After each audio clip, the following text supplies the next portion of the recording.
Hello. Yoink. Oh, God.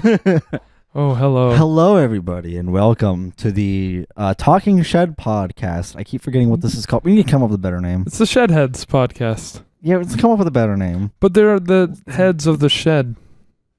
You know, it's kind of perfect. If you think I never about thought it. about it until then. Yeah, if you think about Well, I it. never thought about it like that, I mean. It works a lot better.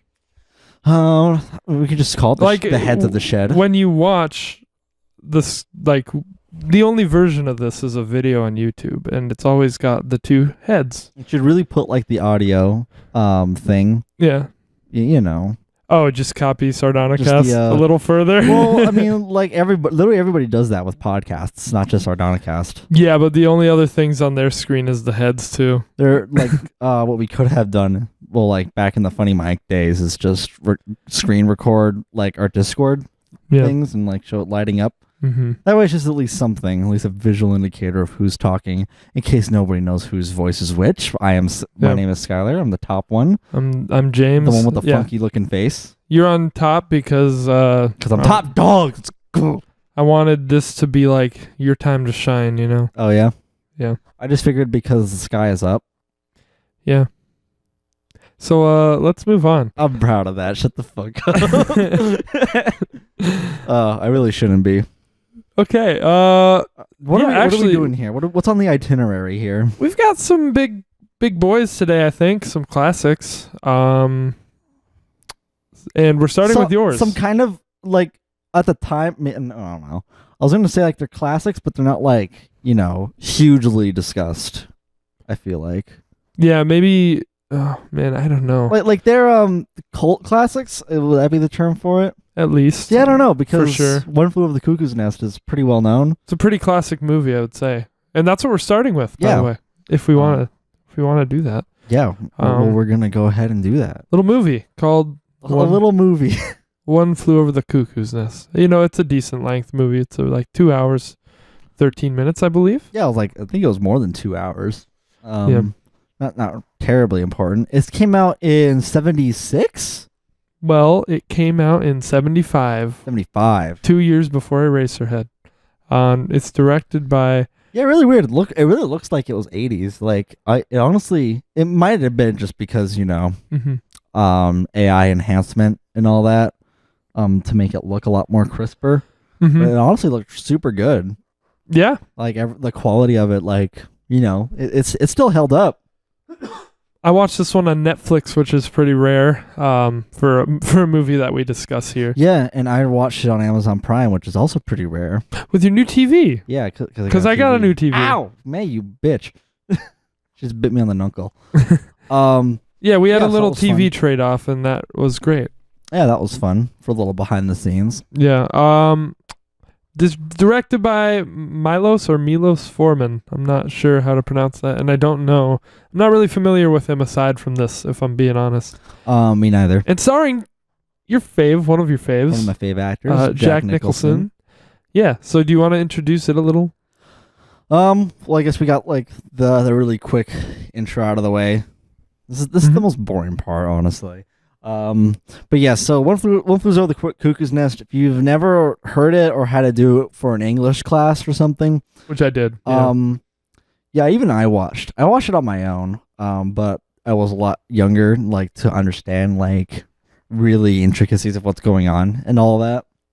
I'm just they're in a insane asylum, I guess. But yeah, so the main character, McMurphy. Mm-hmm. Or otherwise known as Mac, gets committed into one of the mental health facilities or institutions. I forgot what they called it. Yeah. And it's really up in the air whether or not he's truly insane. And I guess that's pretty much the whole theme of the movie is whether or not all these other people are truly sane. And are you just diagnosing personality? Yeah. Or other quirks or some other treatable, otherwise now more treatable mental illnesses. But the point is it's kind of meant to kind of break down that wall and show how that was treated way back in the day, because it takes place around the 60s. Much different time medically, but yeah. So then Mac obviously just tries to bring color into the otherwise dull medical institution world. And that's all I'm going to say in terms of like plot summary, I guess. Yeah, great. That's all you really need. Obviously, we're going to go into spoiler territory if anyone wants to press onwards. Yeah.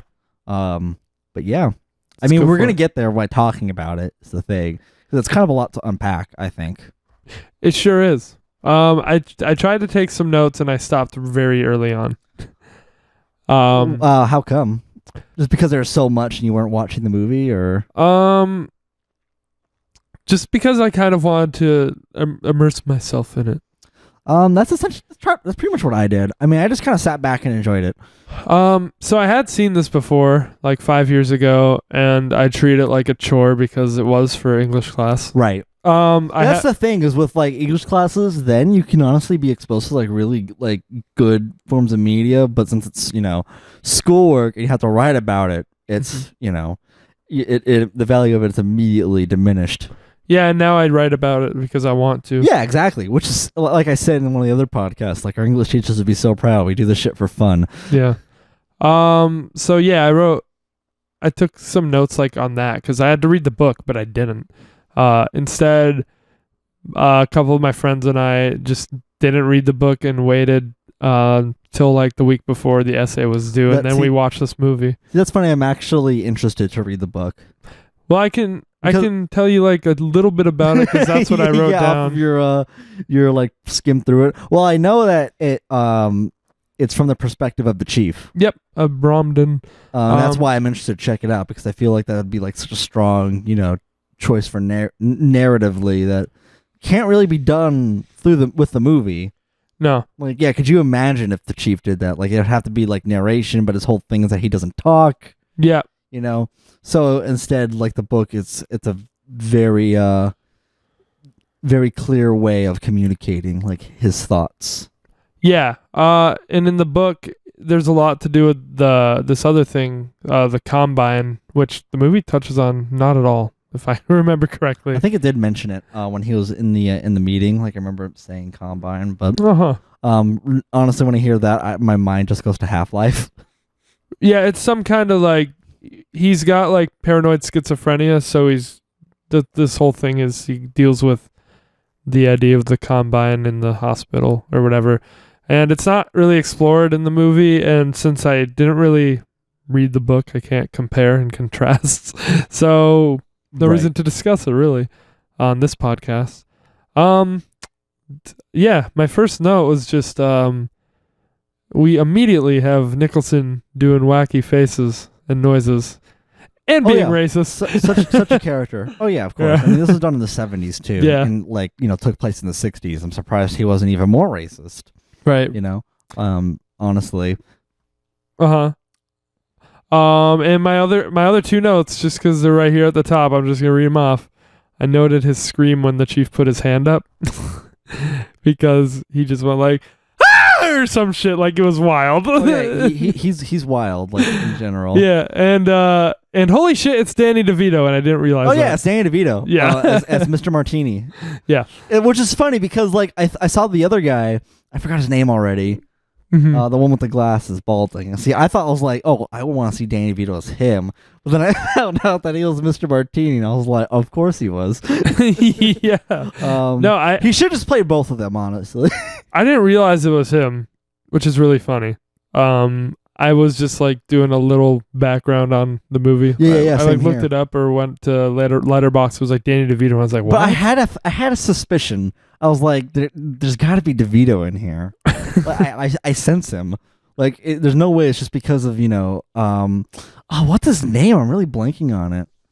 I don't know. You know the character I'm talking about, the one with the glasses. Oh, I don't know the name. Okay, I don't know many names from this. I'm gonna look it up really quickly. I will say, but also among the cast is Christopher Lloyd. Yep, Christopher Lloyd. I knew about him. Yep, and he does a very good performance as well. Overall, the performances are top notch. Yeah, like no issue with him whatsoever. I would agree, and I guess you're looking up the actor. Yeah, I just looked up characters. Mm-hmm. I don't want to misname anyone. Cheswick, that's right. Charlie. Mm-hmm. Charlie Cheswick. Yeah, that's the character I thought. I mean, also because Danny DeVito's younger in this movie Mm-hmm. compared to where we've seen him everywhere else. Right. But yeah. So there we go. Now that we've done a little roll call, Yeah. I guess. Do you want to start driving a little? Oh yeah, for sure. Well, first things first. Jack Nicholson. Mm-hmm. Wow. That's all. Wow. Oh, He's always great. he's wild to watch in this. Like, I think his more eccentric characters really give him more freedom to kind of. I don't know. He's like an intimidating, just wacky kind of character. Yeah, I really took a mental note of him. It really lets him shine with a role like this. Huh. And it's done, with a good amount of nuance too. Yeah. I mentally noted his little performance when he was pretending that the football game was on the TV. Oh yeah, that was one of the standout scenes for me as well. And such a power move too for that scene. Yeah. Like how does someone think about that? But yeah, like I said earlier, the whole movie is kind of just meant to be like, is he really insane or just kind of out there, Right. And his performance, I think, reflects that. right, and I think for me, I felt like it was pushing more that he's just out there in this hospital. Like, it's a critique on the way that they're treating people who are who need that too, of course, who are going to this, I guess, system for help with their whatever they're going through for therapy or for psychiatry for treatment. Yeah. As a nurse, what's her face? Yeah, Ratchet. I was gonna say Butcher, Nurse Butcher. Yeah, it's just kind of a critique on systematic therapy and treatment. Well, it's definitely because of the time period. Yeah, that's psychology was such an undeveloped topic and mostly unknown that basically these mental facilities were just kind of more adolescent nursing homes in a sense. Yeah, it's weird. They're all just playing cards, smoking, just watching TV and shambling around while the nurses tell them to take their medication and all that. Yeah, what's weird is I remember a lot of the discussions about this book as a book in class were about how this movie's about masculinity.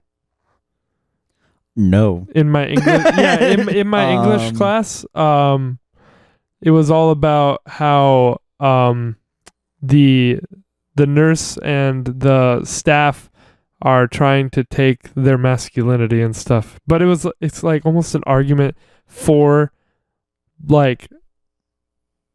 for that masculinity. An argument can be made about how that's how you interpret, but there's no evidence for that. Yeah, that's just kind of all inferred from someone's own Yeah, it might be more apparent in the book. I don't know, but maybe. But I don't know. I just thought it was funny because I remembered that's what we had to write about. That's really what they were driving home. And then when I watched this, I saw it a lot more as just about how we approach treating mental health, at least back then. Yeah, back then. Now it's obviously so much more, colloquialized and Yeah, because it's just shock them. Just electroshock therapy. Do what they do at the end. Lobotomies. Yeah. Right. Well, lobotomy is just a fucking scary thing that happened back then. But honestly, just medicine, way before it became, more refined with the research and all that, was just fucking scary. Right. If you had a fever, they would just put leeches on you to suck the blood out. Yep. They thought it was bad blood. How Mozart died. Rip. Yeah. So yeah, I thought that was kind of funny because I was looking out for those themes because I was like, huh. You have to look really hard and then twist the meaning of certain scenes and what the writers meant. Yeah, that kind of theme would be kind of frowned upon today if it was presented like this. But by the sound of it, I don't think it could be frowned upon. It could be a good thing to explore, but I think here it was definitely them projecting what they got out of it. Mm-hmm. big problem I have with just the education system in general, but that's beside the point. Right. So what did you want to talk about? Because my notes are out. My notes are out already. No, Wow. so yeah, I can just react to what you wanted to go over. Well, yeah, I want to talk just about a bit about everything. Just have a chat about some certain things. Like, sure. I love. I'm going to be on McMurphy for quite a while. Yeah. And just I love his character, and that he's kind of just an asshole, at first. Diagnosing personality. Just in general. Yeah. She's just an asshole like everywhere. Mm-hmm. And if you ever want to look to what I was like in high school, there it is. With the deck of cards and all. He just what I forgot about that. I forgot he just walked around with that fucking smug look on his face, just springing cards. I was like, well, God damn, that ain't me. That wasn't me. He's an asshole, but like with a heart of gold. He genuinely cares about all the other people, and like, also, I guess what I was going to open with, but I just forgot about. This movie is genuinely entertaining to watch.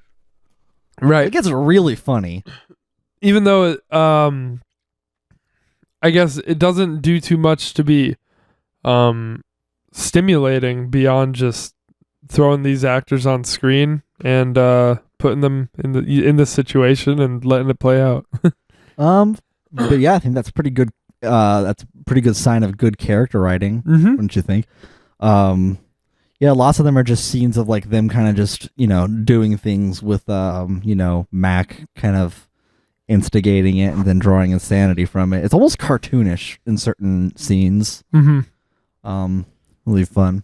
And then the nurse being like a Nazi. Oh yeah, I love the nurse and like how blank expression she is throughout. Like it's fucking disturbing. Like in the first scene that I really like took note of that, she had such a blank stare on her face, you can see like her lazy eye. She was looking just off. Well, I mean, everybody's got like a little bit of like tilt in one of their eyes. Sure. So some more than others. But like that's just something I noticed, like when just how blankly and like unblinking she was and expressionless. She's quite the antagonist. Oh yeah, well she's clearly meant to be like the polar opposite to McMurphy. Right. Like all business, sticking to like the strict regimen. Yeah. About things she knows, but like she honestly does have some nuance with her character as well. The strange thing though is, I guess it's revealed like halfway through, is that a lot of these people that are at the place they're voluntarily. Yeah, they're voluntarily in there, which also, I mean, I think it's meant to make the audience question if that's the validity of that. If they could really leave, then why all these strict things? Like, do they just... I mean, they might just have to sign a form for all of that, but like if they were, causing trouble like they did later, they could just kick them out. Right. And that's kind of goes into like some of the issues I have with this movie. There's a lot of like plot contrivances and inconsistencies that happen. Like kind of heaps in logic, if you will. Well, did you want to go into that? Oh, well, I mean, I was still kind of on the nurse. Okay. McMurphy, I guess. I don't know, I feel like I should have had notes. No. Oh, okay. There is a lot. No, yeah. I mean, I like to like talk about one thing in like lots of detail. But so if people are just like kind of getting antsy, it's what I want to do. I don't know. Okay. The nurse. That's what I was talking Nurse about. Ratched, yes. Nurse Ratched. Yes. Yeah, also later, like in the latter half of the film too, like you actually do see that she actually does care about McMurphy. Or like they're discussing like what to be done with him. And she actually is like, no, we can help him. Like she actually is serious about her work, and that like she really does take the Hippocratic Oath like, seriously. Or maybe I don't know if maybe not the Hippocratic Oath, but just like just her kind of her willingness to actually help others. It's just at the time and like with all the study, it's a bit misguided. But I don't know if I took that from her. From that, I kind of took just her having a power trip. because you know what eventually his fate is. I think Yeah. she wants to kind of stop him in his tracks from being who he is. I don't think that was like directly applied, but I could see that. I mean, I feel like if she really did want to see an end to McMurphy, she would have just done it, you know? Like if that was really her motive. Or like it would have been conveyed like a different way. Well, I think the whole point is that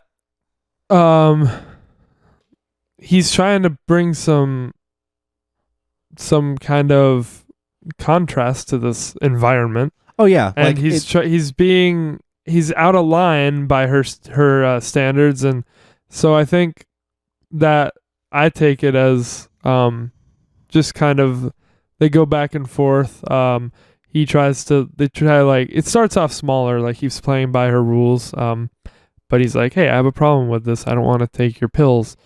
Like I don't even know what the fuck this is. He doesn't want to take pills that he doesn't know. Like he doesn't know what he's taking, which is a pretty, reasonable thing. Yeah, and it just like, and they just call it medicine. It's just like that's even just scary of them being vague about that.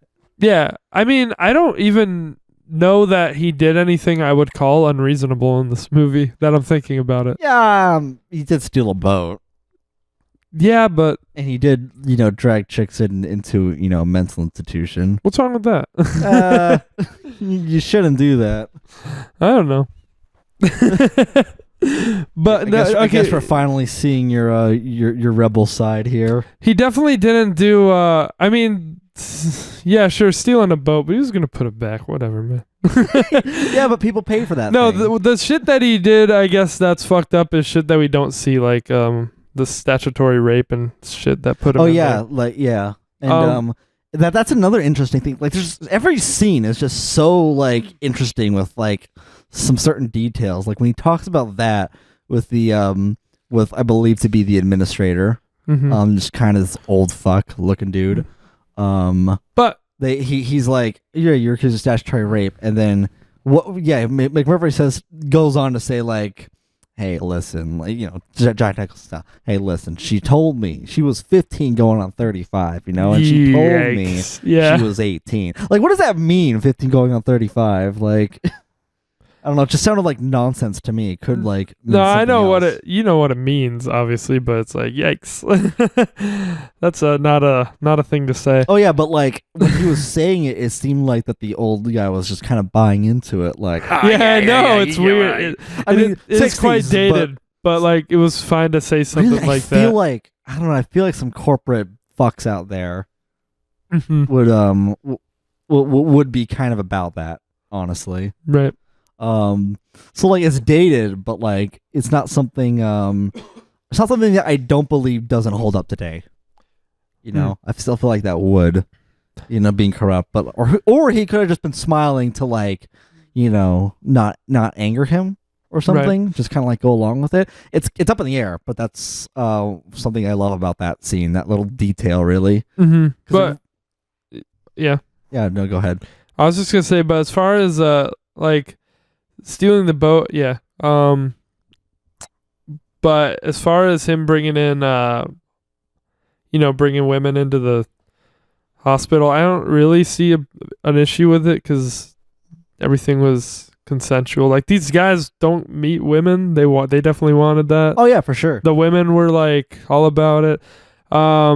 And like when I think about the boat, I less think about like he's stealing a boat, and I more just think about what the movie's like trying to show you is that he's giving them some freedom. He's bringing them out. He's got good intentions, but like that can only go so far. Yeah, they also like go on to trash the medical facility, government owned property. So like it's meant to be like morally gray-ish. Like, it's not super gray. It's not like, oh, you don't know. Yeah, it's clearly meant to be like he's clearly irresponsible and like childlike, and there's some fucky things with him. And he goes against the status quo, and like he's got good intentions and genuinely cares, and that to me is signs of like a well written character. Yeah, I do. Where he's got flaws, but like he's overall likable. Making him more human in that way. Yeah, and where it concerns Ratchet, I didn't see her as like actually caring about him, and more just like she had this fucking power trip where she wants to, wipe him out, at least in his current state. Sure. I think that though if that were her motive, like she would have just done that.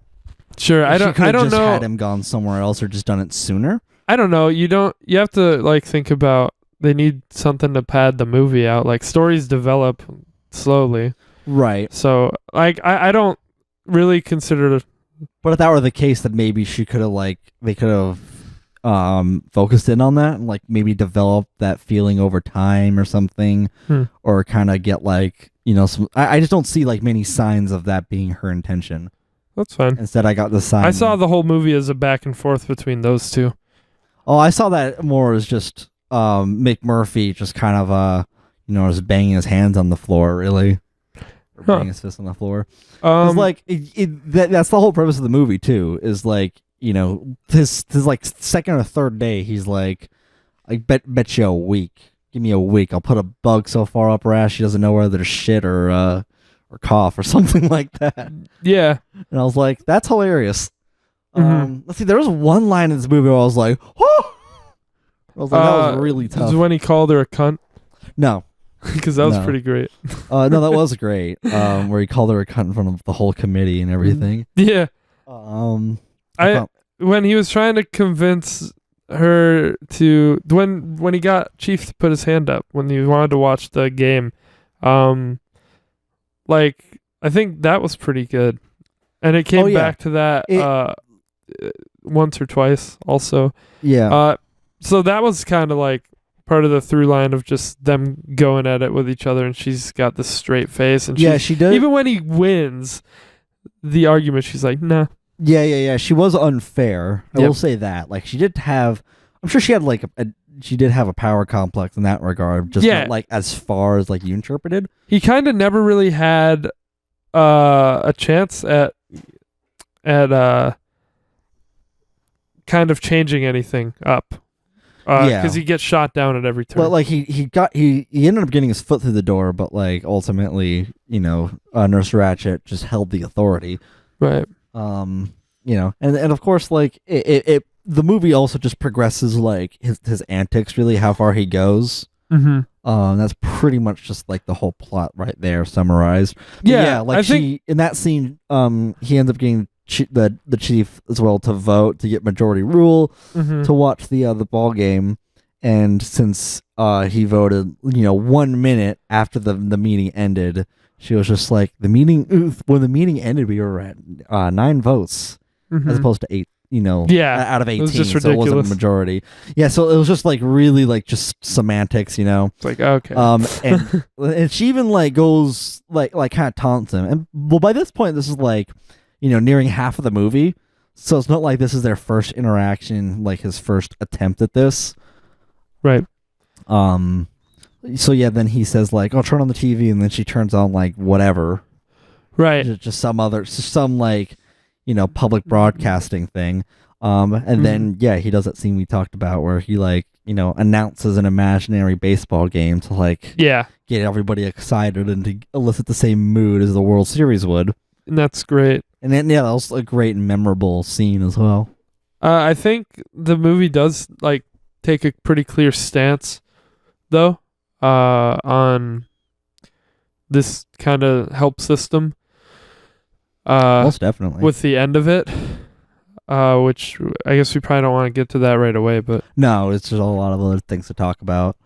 But I would say it comes out clearly painting Nurse Ratchet as a antagonist, in my opinion. Yeah, of course. Yeah, but like she's not she's not really a comic book like antagonist. Like she's human, has some depth. Yeah, it's subtle, and like I do believe she does have best intentions in her mind, which I think ultimately comes down to it's like the best intentions of both of these characters, how they feel it to be compared to like their life experiences and what they know and everything. It's kind of like a balance thing, Right. I don't know. I guess we took it a little differently. I don't know that I felt she was well intentioned. I felt like it was just about keeping all these people in line. Well, she was trying to encourage like group discussions, things like that. Right. But then they have McMurphy say that line about, you think people need to fucking talk this shit out, let people be who they are or whatever. And like, I don't know. That's like the public opinion on that has changed obviously since then. But I could see that being right. But ultimately, that's his like his view. He doesn't need to talk about it, but other people could. His philosophy, and you can kind of like in some scenes, I feel as though like I can already think of like the counter argument, going from Miss Ratchet's point of view. But she's just more about putting order first, which is kind of like what the authority figures like, well, they are and like were more so about back then, to a ridiculous extent. But yeah, I think that is their kind of dynamic, right, for now before we get to the end. Side characters. I don't know any of their names.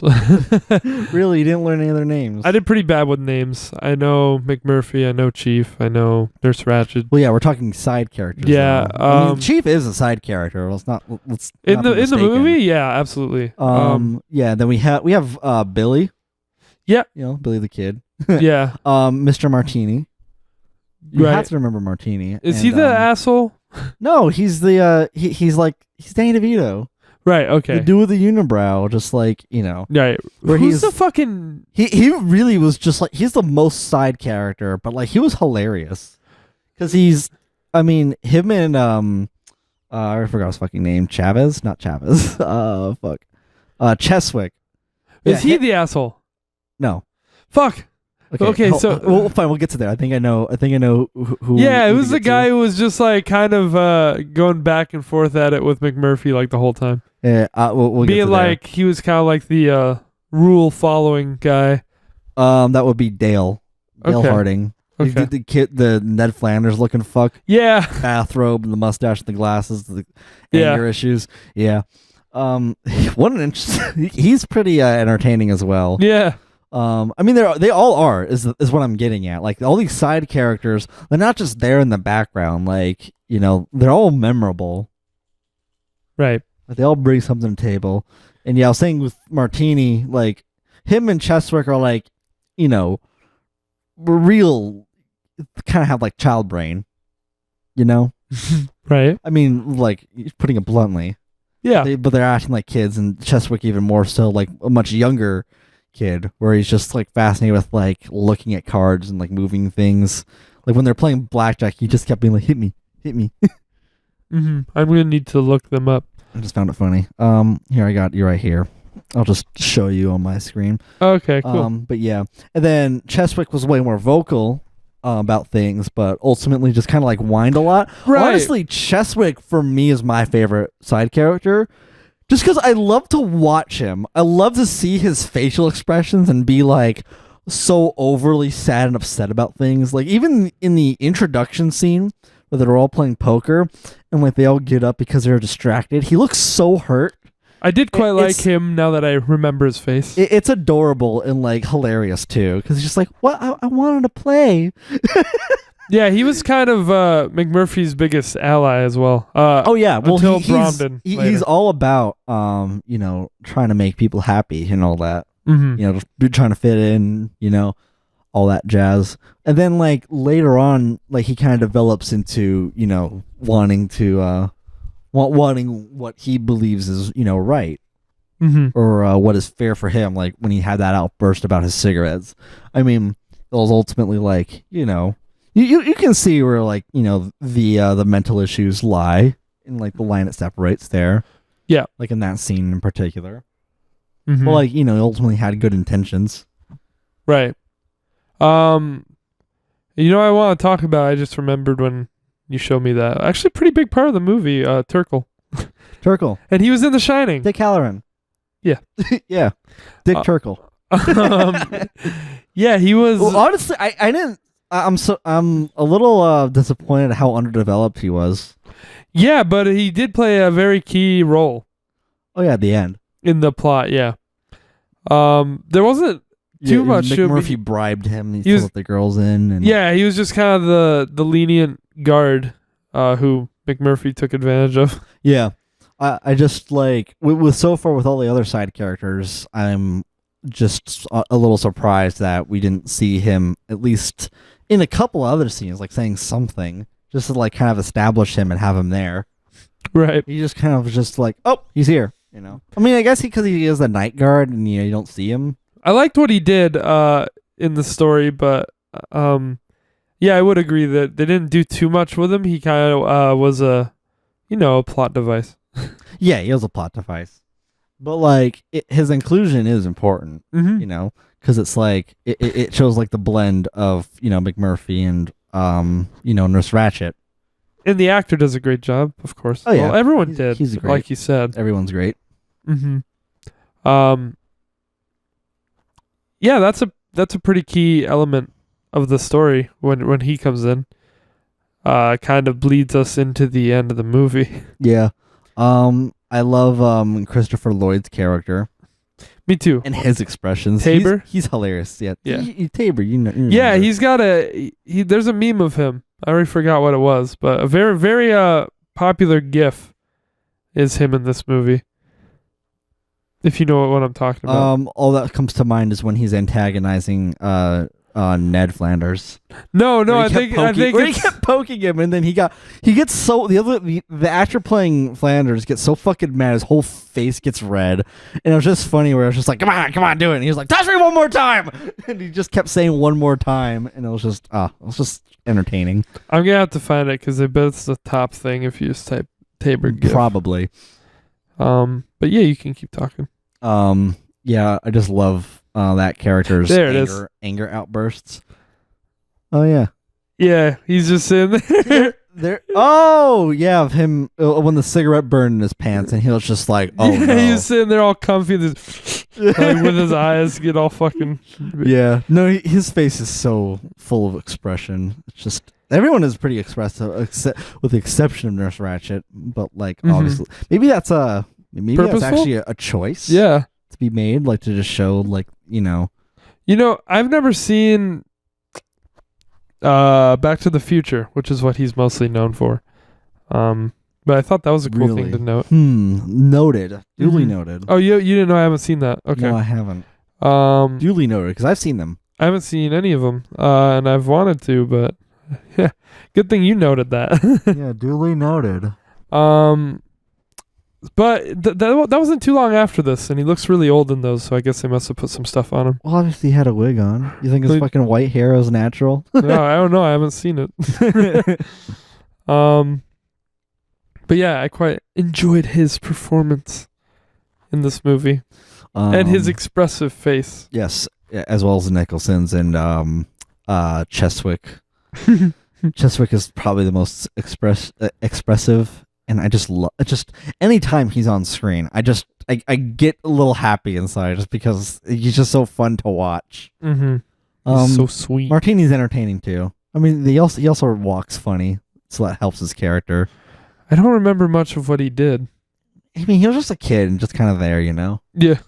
But he was entertaining when he was there. Mhm. If you take note of it. See what I thought was more of a meme was like at one point in the film, Jack Nicholson makes a face.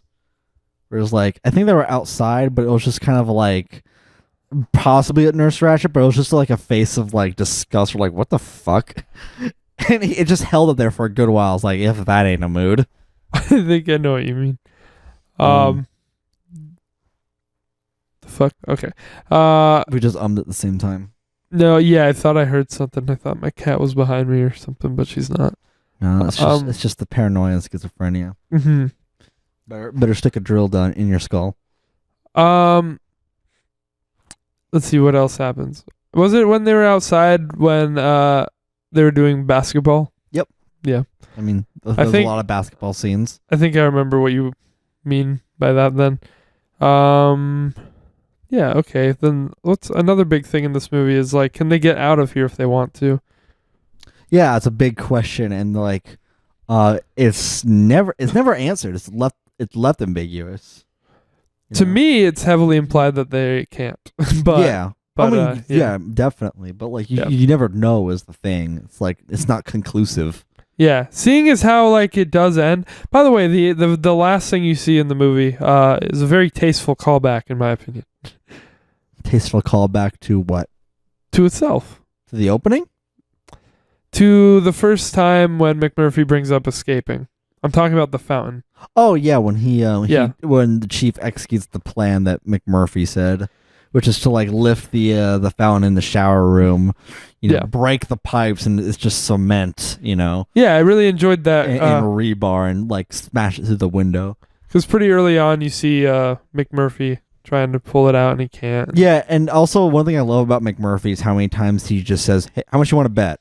Yeah. Yeah, it's honestly like I knew a guy like that. It's kind of like an adult school ground. Yeah. Which is kind of what this movie is. Yeah, I guess we all knew someone like that in high school. I think that was me. No, I was the one that was like, "How much you want to bet?" How much you want to bet? I'm like, "Let's play for money." $25? Yeah, but I was trying to hustle people like in cards. Right. So, a lot dumber of a thing to bet because who would do that? Mm-hmm. Anyways. Yeah, but it was just it was funny when like what's it? Christopher Lloyd's character kept being like, I bet a buck, bet $1. Right. And yeah, of course he bets that he can lift that fountain there, and boy, he tries. Yeah, his fucking face, like I was so watching. I get concerned still that like how did he not pop an artery doing that or pop a vein? Yeah, his face gets like super fucking like stretched and red during that. It's fucking scary. Right, when he's lifting the... Yeah, when he's trying to. And of course he doesn't do it. No. And then he just leaves and like, well, at least I tried, damn it. I did that much. But I like that I didn't know what to expect when he was trying to lift it. Yeah, like it makes you watch like him try, give a couple attempts. Yeah, it's like, is he gonna do it? Of course he's not. Because why else would they, set that up? He doesn't pay the guy $25 either. I mean, even if like it didn't like call it back to the end, I'd still be fine with the inclusion of that scene. Yeah, because it just showed like McMurphy's like willpower really, and just well, I didn't even how think interesting of a character he is. Maybe I should have, but I didn't think like this will come back at the end, and I didn't remember that. So I like that a lot. Yeah, I remembered that, so it didn't. It obviously didn't catch me up on surprise. The only thing I really remember from this movie was the ending. Oh wow! Well, I remember. Yeah, part of the ending. I didn't remember the events that led there, so it was cool to relive that. Yeah, me neither. I didn't remember like all the specific events and all that. Mm-hmm. Yeah. So moving forward, I guess with plot. Sure. And there is a side character I did leave out, but obviously we'll get to him at the end. Yeah, moving forward with that, he did show that he could leave McMurphy, but by getting on the chief's shoulders and hopping the fence. Right. It's unclear how he ended up getting back in. Mm-hmm. He just kind of like, because it seemed like he needed the chief's help and to get on the tree in order to like get out of there. So like, how did he get back in?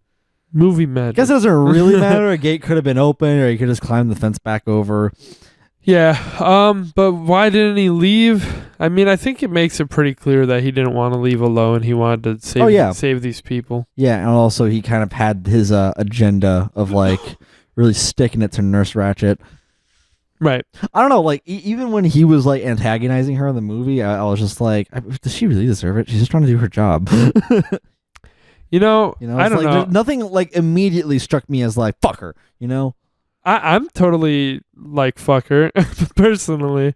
I'm with our boy on this. Well, how come? What in the before he starts antagonizing her got you rubbed the wrong way about her? I just think they did a good job showing this like system for what it is, and that like no one's really being treated in like personal individual ways that respect their condition. They're just kind of all like pop this and then like talk about it, and like I don't respect what she's doing. But is that at her fault? Is she the reason that has happened? I'm gonna say no on that. It's Is that- her job, and she is an enforcer of the practices. Yeah, she's enforcing And the she's- curriculum and- that her supervisors have you know, set. And she's very insistent. Like she clearly it's like something that her character believes in, and I do believe that making her so emotionless and just cold is absolutely intentional. Well, yes, Yeah. it is, but I still like. There's nothing immediately about her that would like set someone off other than her being an authority figure. Like that's really what it boils down to with McMurphy. Mhm. It's like she could be enforcing things, but like that's just for the sake of keeping things in order and actually like helping people. Like it's not it's not a day spa. It's not a fucking it's not fucking magic camp. It's shit the way things were handled back then, but it was like the best they knew back then. Right, and that's why this is a critique of it, I believe. Yeah, I think I get why McMurphy doesn't like her character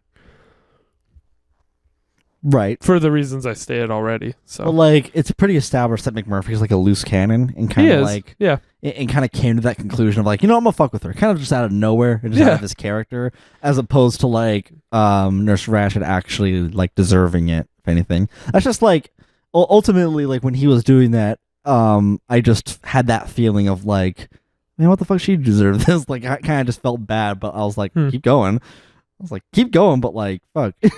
All right. I mean, if at that That's point, fair. like her assistant is equally like fallible in that sense, Yeah, I think anyone who but she doesn't deserve it either. She's just there doing her job. I think anyone who is participating is part of the problem. I mean, that's just like saying like anybody who's hired by Walmart is part of the problem. Yeah, I mean, I don't. It's Like, it's such a big discussion, and it's like a pretty. It's that big old just dilemma that we live with. What do you mean by dilemma? Like similar to what we talked about with something like Fight Club. It's Which just is? a lot bigger than black or white, and there's like big cases to be made for in a bunch of different directions. I'm gonna have to ask what you mean by that specifically in this movie. I don't want to get into that. Okay, well, fine. I just wanted. Well, I a think little more it's like clarity. no, I think you know what I mean though. About like systemic changes, about like Yeah, it's like there's- about corporations or about human tendencies. Yeah, about just in any system, there's no black and white really. So I think that's why you get all these forms of critique, but what is this movie ultimately saying? It's just saying like, hey, this isn't the way. It's not offering much of a solution. Well, I mean, it was more like a showcase of back then, and I think it just goes without saying, like, yeah, this isn't the way. For me, it was like way more about, it is about how it was like viewed then with mental health, things like that, and like, how that was treated. But my point is that it's just not the fault directly of Nurse Ratched. No, but like just like how. I mean, someone not being in stock of a certain item isn't the worker's fault. It's not the cashier's fault. So like, well, you can disagree, but I did find her character unlikable, and I believe she was presented that way on purpose. oh yeah, she's presented as unlikable, but like when you really like look down at it, it's just like she didn't deserve like the hate that she ended up receiving from McMurphy. She did end up like being more despicable down the line. Yeah, if yelling him and then trying to like play off Billy's death, really. But it's more like about the progression, about like how McMurphy kind of pushes her and like kind of push her to be even more despicable. I think it was like in her already. I think she's not really concerned with doing the right thing. You know, she's not concerned with treating people in a way that will actually benefit them. Just kind of doing things the way that they're told to do it. All right, sure, but we've already discussed this, right? And so there's no reason to go into it. We're not even talking about the movie at some point. Well, I mean, we're changing subject here because we already talked about that specifically, and otherwise we'll just be going in circles. So the listeners, take what you will from that discussion. Yeah, there you go. But moving on, I guess people will feel differently. I just meant like the initial like decision as opposed to later on in terms of like development, things like that. But McMurphy is like I don't know, he's not immune to criticism, of course, with all the shit that he pulls. You know, he steals the bus too. I mean, it's hilarious, but like goddamn, you know. Yeah, he's clearly written to be lovable as well. Yeah. Charming. And the admirable thing about him is his good intentions also. Let's see, like a line that struck me is like in one of the final therapy sessions, he was just saying like, you know, when it was revealed that most of the people were voluntary, he was like one of the only 3 people in the whole ward that was committed, like along with a few psychos. And he was just saying like, I mean, like y'all think you're crazy? You're about as crazy as the average smo on the street. And as soon as he said that, I just thought, oh, God damn, he's right. I saw more loonies on the fucking bus when I had to take that here in LA. And there's more fucking, you know, dumbass idiots, like in our fucking in our phones that we can see on you know, on social media and shit. Let alone walking down the streets of Hollywood. So like, yeah, that's like right there, kind of the message in that regard with mental illness. Just like, how crazy really are these people? Like some of these people, like, you know, just need help, but like, you know, shouldn't be you know, institutionalized or something. Even I even thought like, you know, at some point in the movie, like, well, fucking Ned Flanders is about as crazy as fucking McMurphy. He's just kind of, you know, right? He's just kind of a cuck, you know. He just kind of sits there and just takes it. And that's what I mean with like, they're all getting the same treatment. They're all getting this unnamed red pill, and like, yeah, it's just like it's a cure-all. Don't ask what it is. Oh, and I do love how he showed that he didn't take the pill and just spat it back in his face. Yeah, I thought that was hilarious. Jay Oakson's hilarious. Yeah, how'd you get out of that? Yeah, just stick out his tongue. She could have seen. It's just like, I don't know, maybe. Fucking worried about it. I love that. But, I mean, she also did Nurse Ratched. She did instill fear in everyone else. So that was something too. And I did like how that was like kind of, you know, it's largely left up to mystery as to why. I mean, later on we see, you know, what can happen if you step too far out of line. But it's just like, what else happened before McMurphy showed up to lead all these people to be so like afraid and intimidated by her? It's just interesting. It's one of those mysterious things, right? Just kind of left up to that. What else? I don't know. What else you got? I love how quickly scenes turn chaotic. And it's done in a believable way, you know. It just like. Are we talking about the end now? Oh no, I'm just talking about in the scenes like where they're talking in therapy or something, or like they're playing blackjack, and just quickly there's like all these like people shouting things and noises and shit and TV. They got Martini just saying hit me, and then McMurphy's trying to ask a question. The guys don't understand. The other people are trying to calm Martini down, and it just becomes a mess. Right. You know? Same thing with one of the therapy meetings with Flanders. I'm just going to keep calling him that. Okay. And Christopher Lloyd antagonizes him, and then it quickly just turns into an argument. And then Cheswick is just fucking crying. Yeah, things can go off the wall pretty quickly. I don't know why, but it's just so fucking funny. Just Cheswick is just hilarious. I don't know why. Like... I think he's just done so over the top. It's just nothing but comedic. for me. And that's what I get from it. Right. I don't know. I can't. What other part did you enjoy or have things to say? Well, without any notes, I'm already ready to talk about the end. Okay, we've got a couple other things. Go for it. First out of let's see, the electroshock therapy. With when they got Cheswick in there. I can't believe Chavez, God damn I it. don't even know who that is. Cheswick, the dude in the glasses I've been talking about this whole time. No. I mean, if there even is a Chavez. There isn't. I'm just dumb.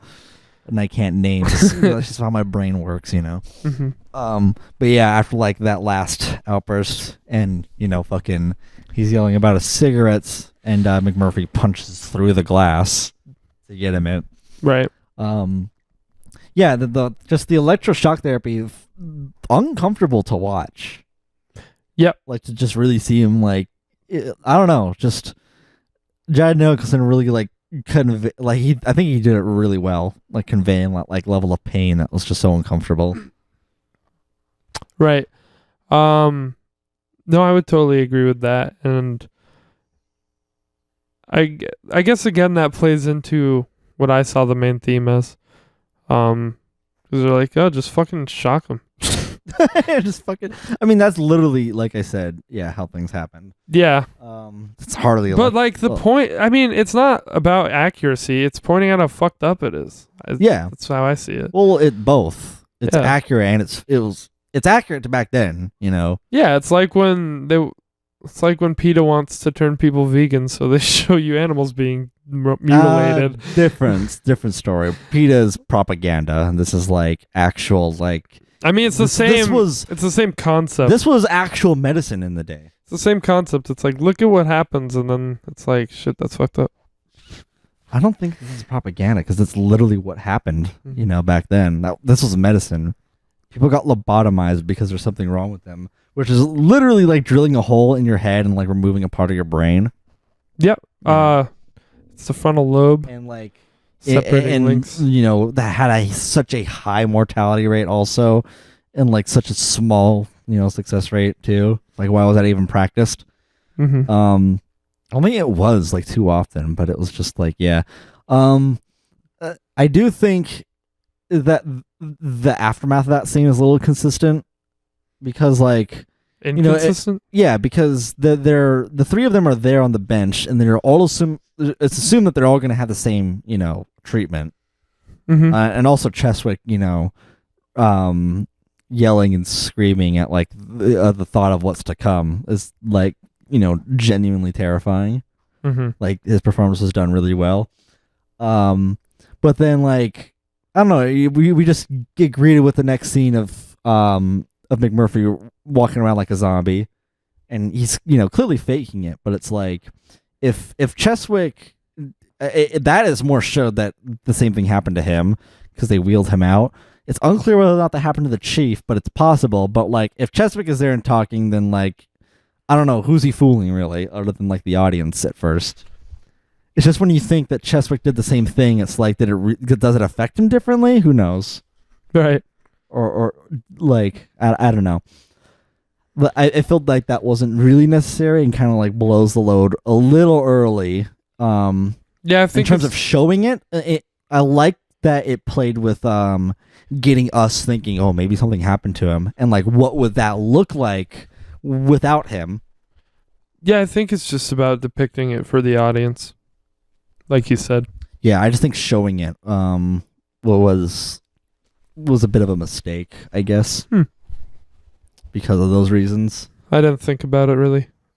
I mean, I did. I mean, it was cool to get that, like, the reaction of the chief and like him winking, but you already get the chief's like reaction at the end, which they really could have honestly just built up more for, right, as opposed to like I guess foreshadowing, but that's hardly foreshadowing because it's just the same thing.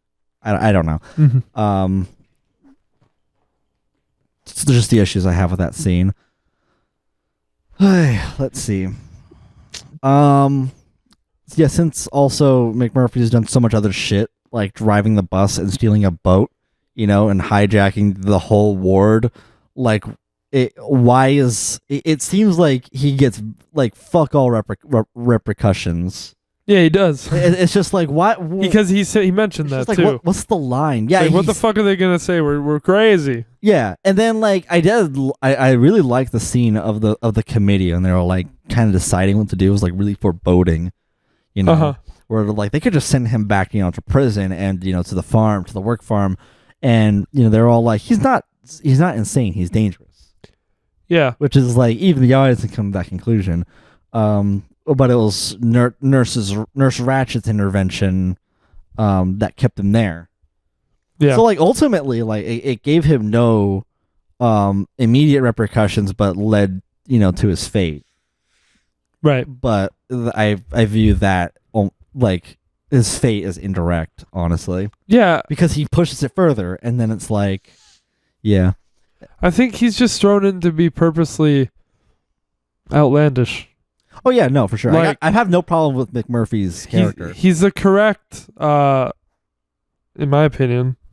He's the, there's nothing too wrong with him, like this type of person, but he's purposely over the top in what he represents. Yeah. Yeah. Of course. And it has to be that way to like, really convey and keep it, make it interesting to watch.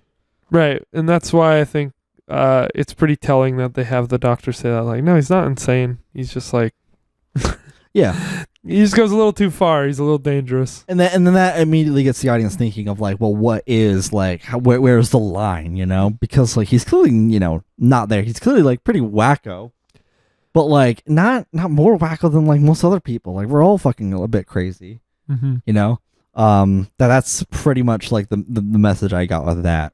Sure. And like, why are these other people there? That's what it's like posing the question as. I don't know. That's like really the only thing I thought of. I guess with like, the events and things happening, just found them a bit inconsistent. Like I definitely would have thought Nurse Ratchet would have had more of a field day on him. Yeah. But she's ultimately just like, I think we can help him. I mean, it's cool on her character, but it's just like, after all that, like you're not gonna be fucking, furious? What? I don't know. I just thought it a little silly, I guess, in terms of motivation like that. I don't know. Well, again, I don't know. Nothing. We keep going back to it, but that, like, I just see it as she wants to neutralize him. Right. So we're gonna have a different interpretation there. Like, I'm talking about like what's there, like after he stole the boat, stole a bus, and she's like, I think we can help him, as opposed to being furious. Right. But I do think that's like something that adds to the. Unless her motive was to do that, but it basically just gave him the treatment, which was shocking him. She didn't immediately go to lobotomy. Yeah. I don't know. I guess like I don't know. Whichever way you really look at it, there's something that's not quite lining up. I see it as she's not mad, but she's emotionless, which is inhuman, and it's worse. Like, I don't know. She's not. Whatever. we don't have to talk about that again, but go for it. All right. Well, then that's it for. I'm good on that. Just going to the end now. Cool. So the big event that kicks off the ending, I guess. Yeah, the big finale. You know? Which I forgot about. The thing that it's built up to. Which starts with I already forgot his name. The side character we were talking about. Turkle. I was gonna say like Turkey. Turkey. Thanks, Turkey. Yeah. I would have loved it if McMurphy just said thanks, Turkey. Yeah, McMurphy and Turkle and everyone get some alcohol, get some girls in. And well, McMurphy already planned it. It's just and then it kicks off this. Turk showed up, and then he ended up bribing him. The big no. And there's a lot of what's it? Things implied. Yes. With Turkle. Yes. That's it. That's all I got. It's just a statement. But yeah, so it kicks off this final event, which is Billy. What's his last name? Billy Bibbit? I think you're on it. Yeah. Yeah, Billy Bibbit. I love his hair, by the way. Yeah. Um, He's like this attractive young man. Yeah, just with a bit of a stutter problem and like, overly shy and, Yeah. just kind of like He might be our it's like every other like 12-year-old, yeah. He's kind of our connection to the album. No. But He is. it's a joke. Okay. I was like- Also because of his hair. But no, so he's and his shyness. He's never, been with a woman. Yeah. Which is why things go off the rails a little bit when Jack Nicholson brings some women in. Yeah, well, McMurphy's always like, really cared. He cares about everybody. Mm-hmm. But like, the last scene, the last therapy scene, it's shown that like, he's like, you're here voluntarily. You could be out there like slanging girls or something. Mm-hmm. And he really could. It's like not a whole lot wrong with him. Right. He's not like it's not like he's non-functioning. Just like super emotional and super shy and all that. Right. And yeah, so as things go, he's able to hook him up with what was her name? Candy. Why do I want to say that? It is Candy, yeah. Okay, that's why then. The other girl, Grace? I don't know. I got it pulled up here. But in short, Rose, I think. he decides to hook them up after he finds out about this. Yeah, because it was like his last party, his last hurrah before he left, because he was planning on leaving afterwards. Yep. Just kind of like Escaping. do one final like big fuck you to everything. Yeah. And then he's saying goodbyes, and then Billy is like pretty affected by it, and he even offers like, you can come with us, because he was taking the chief with him too. Yeah. That's what they planned. Oh fuck, we didn't even talk about the chief talking.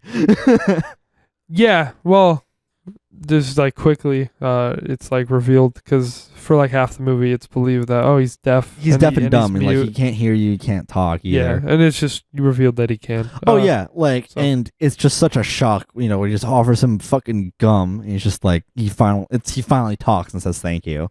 Yeah. Over something stupid like gum, and I love the performance of him reacting to it. Mm-hmm. And he's just like, he gives him more gum to get him to talk more. And he's just like, you son of a bitch. Because he was faking it. And it was like, kind of, what's the word? Explored a bit whether or not McMurphy was faking it just to be there and just to get out of work, because he hates work. Right. And to also get out of jail from all the stuff that he's done. But like, for the chief, pretty clear that he is faking it. There's nothing wrong with him if that's the case. Well, at least from as far as we can tell. Right. Yeah, I knew that he wasn't, or at least I thought I remembered that, because I didn't really remember him being deaf or mute or anything. I remember that. So I didn't remember that. I remember probably because I remember stuff from the book a bit better, and I don't know if it was said in the book that he was. Maybe it was just like, everyone thinks I am, but you kind of knew because you were his perspective. I don't know, just like with the scene there, like he finally talks, and like Jack Nicholson gets up to go, and he's like still cocky and everything. Like I definitely thought I definitely felt as though like the movie were building up to be like that was their last interaction, which I felt to be it's not the case. It's not. Mm-hmm. So I thought it like kind of blew the surprise value early in that regard, but like the rest of the events are still fine, I guess. It's just if you look at it one way or another, something is lacking, I guess, for me. I don't know. I think it's necessary to have that so he can play the role that he ends up playing the rest of the movie. Because his dynamic with McMurphy becomes... Oh, yeah. No, I know. I'm just saying like how it was like kind of framed, Yeah. Not so much him revealing that he's talking. I think it's a great and excellent scene. Okay. But yeah, I meant more like when he was shambling, and more like McMurphy was just like, bleh, acting in that part. Mm-hmm. But yeah, we already talked about that. To the end. The end. Billy. Billy. Yeah. So because he saw everyone. They're all of the guys, of course, are enamored with the girls. Yep. And yeah, and it's shown that Billy like has a liking for Candy. Like Yeah. he tries to talk with her even on the boat. You know, they're dancing. Yep. You know, and then as soon as he says it, McMurphy kind of like almost plays like the father figure, I guess. Yeah. He's just like, all right, we're changing this before I leave. You know, and it's really wholesome, honestly. Even though like in a funny way. it is kind of like Sleazy. Yeah. it's not consensual and it is sleazy. But it's like, well, I don't know if it's not consensual. Well, I mean, Billy wasn't about it. Oh yeah, okay. from his end, okay. Yeah. He was about it, but he's a shy. Well, he was scared, but like he was ultimately like no, and he ran to a room, and I loved how he was just like go get him, and all the guys just go after them. Like, he's really like the leader. They really look up to McMurphy, and that's like what his character's been built up to as well. Like he really gave life and made everyone. It was overall a positive experience for like the characters there. Right. So yeah, I guess like to trim some of the fat, we get to it. Like he gets to sleep with her, and then the next morning, there's a big old mess to deal with. Oh yeah, and afterwards we get that that scene of him and the chief talking, and then like a prolonged like just shot, I guess, of Jack Nicholson just kind of like looking and seemingly thinking. He's just kind of sitting there for. He was waiting on something, was he? I don't know. I don't know. I don't know why he stayed there. Like I imagine that he got drunk and passed out. I just forgot like what he was waiting for. But yeah, because like he passes out, and then it's the next morning, and then of course everyone's like, "What the fuck?" You know, at all that, and it's like it is a really awful mess. Like when you get back to like the reality of how things are supposed to be. But I do love the scene, you know, when they eventually find Billy and he comes out and she's like, "Aren't you ashamed?" He's like, "No, I'm not." Yeah. And all the guys are cheering him on. Yeah. It's just wholesome, but and I thought it was a little fucking. We see the worst of her right there. Yeah, I thought it was really wacky that she was like, "I'll tell your mother." I was just like, yeah, he's just like, "Could you not?" Yeah, I mean, I just like I get. I don't know. I get that. Like, of course, that's the thing. Him, but it's like a nurse saying that, and Nurse Ratched of all things. I just thought that was a bit fucking cartoonish. You know. I have no issue with that personally. Like that made a lot of sense to me because how old is he supposed to be? I don't know. Nurse Like Ratched? No, him, Billy. I'm assuming like 16 or something. I don't know. Yeah, between like 16 and 18, I guess. Yeah, I don't know. It's just a young adolescent, you know, but like old enough to be doing that, you know. Yeah. Like it just kind of seemed like the perfect, because for his character who's so kind of, I mean, his whole arc is that he's not, been with a woman. So it's kind of, he's got this childish innocence to his character. He's childish. And I think like his arc is more of him like kind of growing into his own skin, you know? Yeah. Until the end. Which is, fucking just sad the more you think about, Billy as a character. I think though, like, I mean, I don't know. There are some people who are like really fucking. It makes sense that would be the consequences, but just for Nurse Ratched to say that, and just coming out of her mouth, her character saying, "I'll tell your mother," I was just like, "The fuck." I don't know. I just found that like, what are we in fucking middle school? But like, I mean, it is the case. Teachers would say that shit to kids, so right. Who am I to judge? I just thought it was the phrasing. I guess was I don't know out there, but it's implied that like he had a really rough childhood with a strict mother. And maybe that is the reason why he's in there, Like he's just afraid to like, spread his wings and everything. Yeah. And as fucked up as it is, he really could use a role model like McMurphy, I guess, or like kind of that fatherly figure. Yeah, I think he was just, done with being ashamed of what he wants to do. Oh yeah, like he just wanted to be himself and just like not be under the scrutiny of other people, which is like, every high schooler ever. Yeah. And then And she even further gloats at like, he was like, I mean, you don't have to tell her. Yeah. Which, again, I just felt funny too. But then she just challenged that further, like, well, we were good friends. Why wouldn't I tell her? I'm like, I mean, you could really just pull the authority card here, like, and if any there was a time, I just thought that was strange dialogue choice, and maybe there's something deeper at play. But I just couldn't help but notice that. Well, ultimately, this culminates in Billy's death. Yeah, like like they take him to the office, seemingly to wait for like the consequences, and it showed off screen, but like it's had a breakdown, slit his throat with a piece of broken glass. Yeah, and that's taking place while something else is happening. And then all you hear in the middle of that scene is just, the other nurse assistant screaming. Right. And of course, everybody shambles to get over there.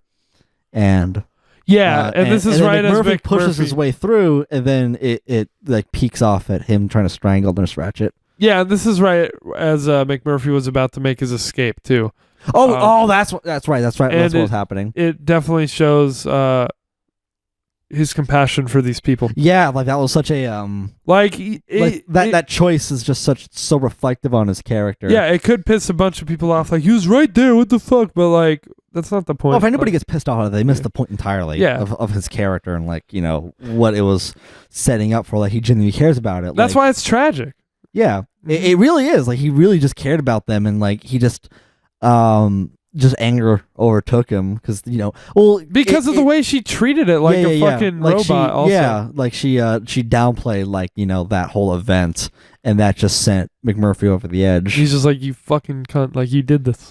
Yeah, exactly. And it really heavily says that she did this in this movie too. Yeah, like she didn't have to that wasn't very protocol to do to threaten a fucking mentally ill patient to like purposely freak them out. Like what the fuck do you think was gonna happen? So like, yeah, right. And also pretty fucking gnarly to watch that scene of him trying to strangle her. He almost does it.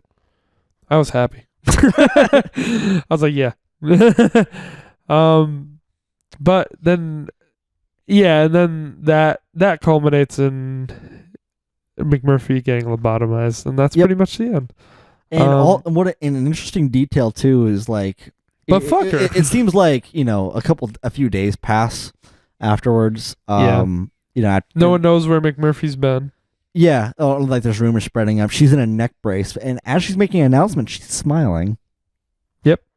So I was like, that's a detail. We've never seen her smile up until this point. So it's like, She's happy when she's neutralized. I mean, I viewed it as like she was happy that she didn't die. Okay. Yeah. But that too, perhaps. Yeah. At that point, I just don't think that's always been her intention. But yeah. So then, like, she knows what's happened, but like everything else is like rumored and everything. And it's just a tragic end too, because like you really because you finally get to see like what happened to him, and the chief, like, I don't know, really could like it could have had that reaction as opposed to just I don't know, it felt more like he was like, oh god damn it. Yeah. The chief, I mean, like his reaction. And then he escapes with the water fountain. But I did, which was a cool callback. But honestly, what you do miss from having Chief be like a more minor character is like the importance of him being like the be all end all of the movie. What do you mean? It seems like in the movie's context, he's kind of a strange focal point to show like, but Chief got away, because like the movie could have focused a bit more on him, knowing that would be like the end of it, knowing that like you're supposed to leave this movie like, at least Chief got away. He fulfilled what McMurphy wanted. Well, yeah, but because him and McMurphy like had a bond, and they were both gonna get out of there. Yeah, they did. And the chief needed his help with that, but then like he wasn't there, so like, and he's also been thinking about it too. Like in McMurphy's absence, like he gains some strength, like just thinking about like his spirit, which is like the real best way in dealing with any like type of loss like that. They did, but what I was saying is like their bond was maybe a bit too subtle throughout the movie. For that to be the end. I'm sure like in the book it made more sense, I guess. Yeah, I'm pretty sure it had more time to be developed. Yeah. But I don't have a problem with it, I think, but you might be confused if you didn't know. I think it's about like some people might completely miss like Bromden or Chief's like importance to the story. yeah, maybe with this iteration. I figured that that Max relationship was like kind of the same with all the other people in the the fucking therapy groups. God damn it. Right. Remind me, just had a stroke. Exactly. It could be anyone. He kind of developed a lot of relationships. Yeah, but he never really like persuaded someone to really leave. Like he tried to get Billy, but like it was only Chief that was like, I can't take it anymore. Right. Like they were both talking about that. So I don't know, like, and you can see like some subtlety in Chief, or like how Mac like really did affect him as well. Yeah. And just like kind of the effect that he had on everyone. Also for the scene when they were talking, or when Chief was just talking, I had to turn on subtitles. Me too. Because man, he was so low. It was really hard to understand Chief for some reason. Yeah. And yeah, it's really fucking sad to see McMurphy in that state. And it affected me when he gave him a last hug too. Mm-hmm. It's a uniquely tragic thing, and also what he does, is pretty much a mercy kill. Yeah. How he views it, but yeah, it is. It is. Yeah, McMurphy would not want to live like that. I don't think really neutralized. I don't think really anybody would. No, but him least of all. It's everything. I think it's against everything he represented. I think there were some like details about that, like McMurphy saying that he wouldn't want to live like something. I forget, probably. What was in particular, but I do know there was a detail in there, and like I remembered it because of the end, just not specifically. Yeah. So my apologies. Right. Let's see. Yeah. Also, I did find it like disturbing, like how much he was struggling. Who? McMurphy, when he was being suffocated. Oh, right. Right, I actually forgot that he got suffocated. It almost leaves it like up to question like how much of him was in there. I mean, that's what I like to think, but clearly not. Fucking none. Right. Before I rewatched like this, that's something that I project onto there, not what's being shown. Mm-hmm. Before I rewatched it, I forgot that he even was suffocated and died. I just remembered the Chief leaving. He stood up to take his jacket off. Oh my God, it's stuck. And it's stuck. And he asked if you want to show. I want to show. Well, because I got up and you were just like, oh. And I was like, what, do you want to fucking show? Mm-hmm. I do. All right. That's it. Cool. Well, yeah, he leaves. And it's like, all the other guys are like, screaming and laughing because they're happy for him. Mm-hmm. And he fucking did it. That's the end. Great movie. It ends on a shot of just him running away. Very beautiful. Let's the viewer reflect on all the sad shit that just happened through there. Right, and like halfway, like I knew the whole time, but like I kind of got lost in it again. The end of this movie, and like once I remembered, like halfway through, like yeah, he gets lobotomized, and that's how it ends. And like I was just like, shit, this sucks. This is sad. Oh yeah, no, it's really sad. But like strong. Well, a lot of substance there for like messages and all that. Strong film. Like it doesn't need a whole lot of other like themes going on to be profound enough to be taken seriously. Right. So that all of the way, I feel like we talked about in sufficient enough detail. Yeah, absolutely. Last thing I do want to ask though, how did you interpret the title of the movie? It's from a poem. Oh, it is. I didn't even know that. One flew east, one flew west, one flew over the cuckoo's nest.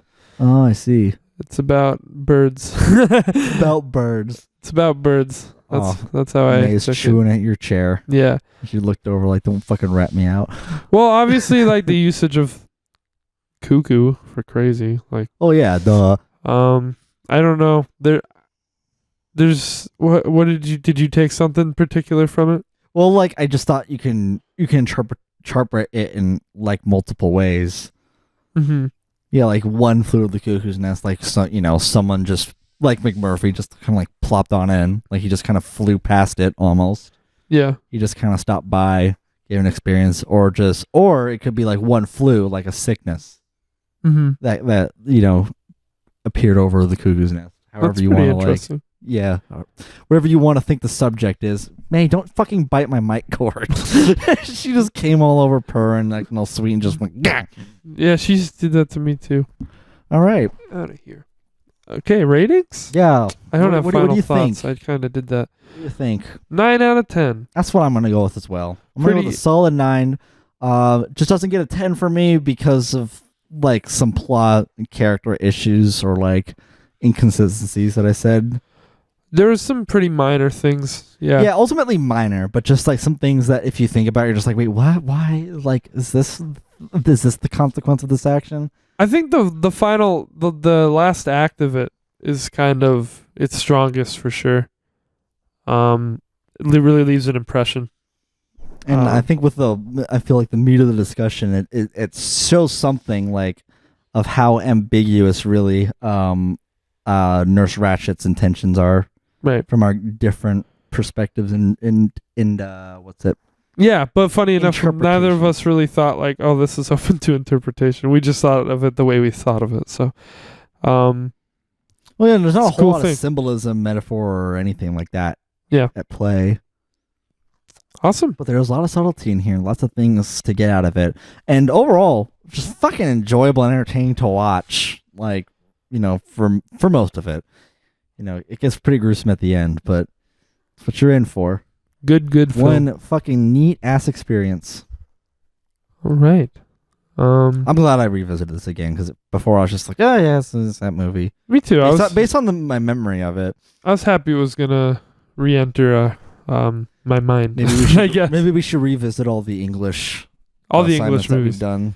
Yeah, The Great Gatsby. Oh God, never mind. Never fucking mind. I'm good. Okay. So let's move on then to my album recommendation. Are you with us? No, I'm done. I talked about what I wanted to see you. All right, yeah. All right. We're talking about The Queen is Dead. The Queen is Dead by the Smiths, yeah.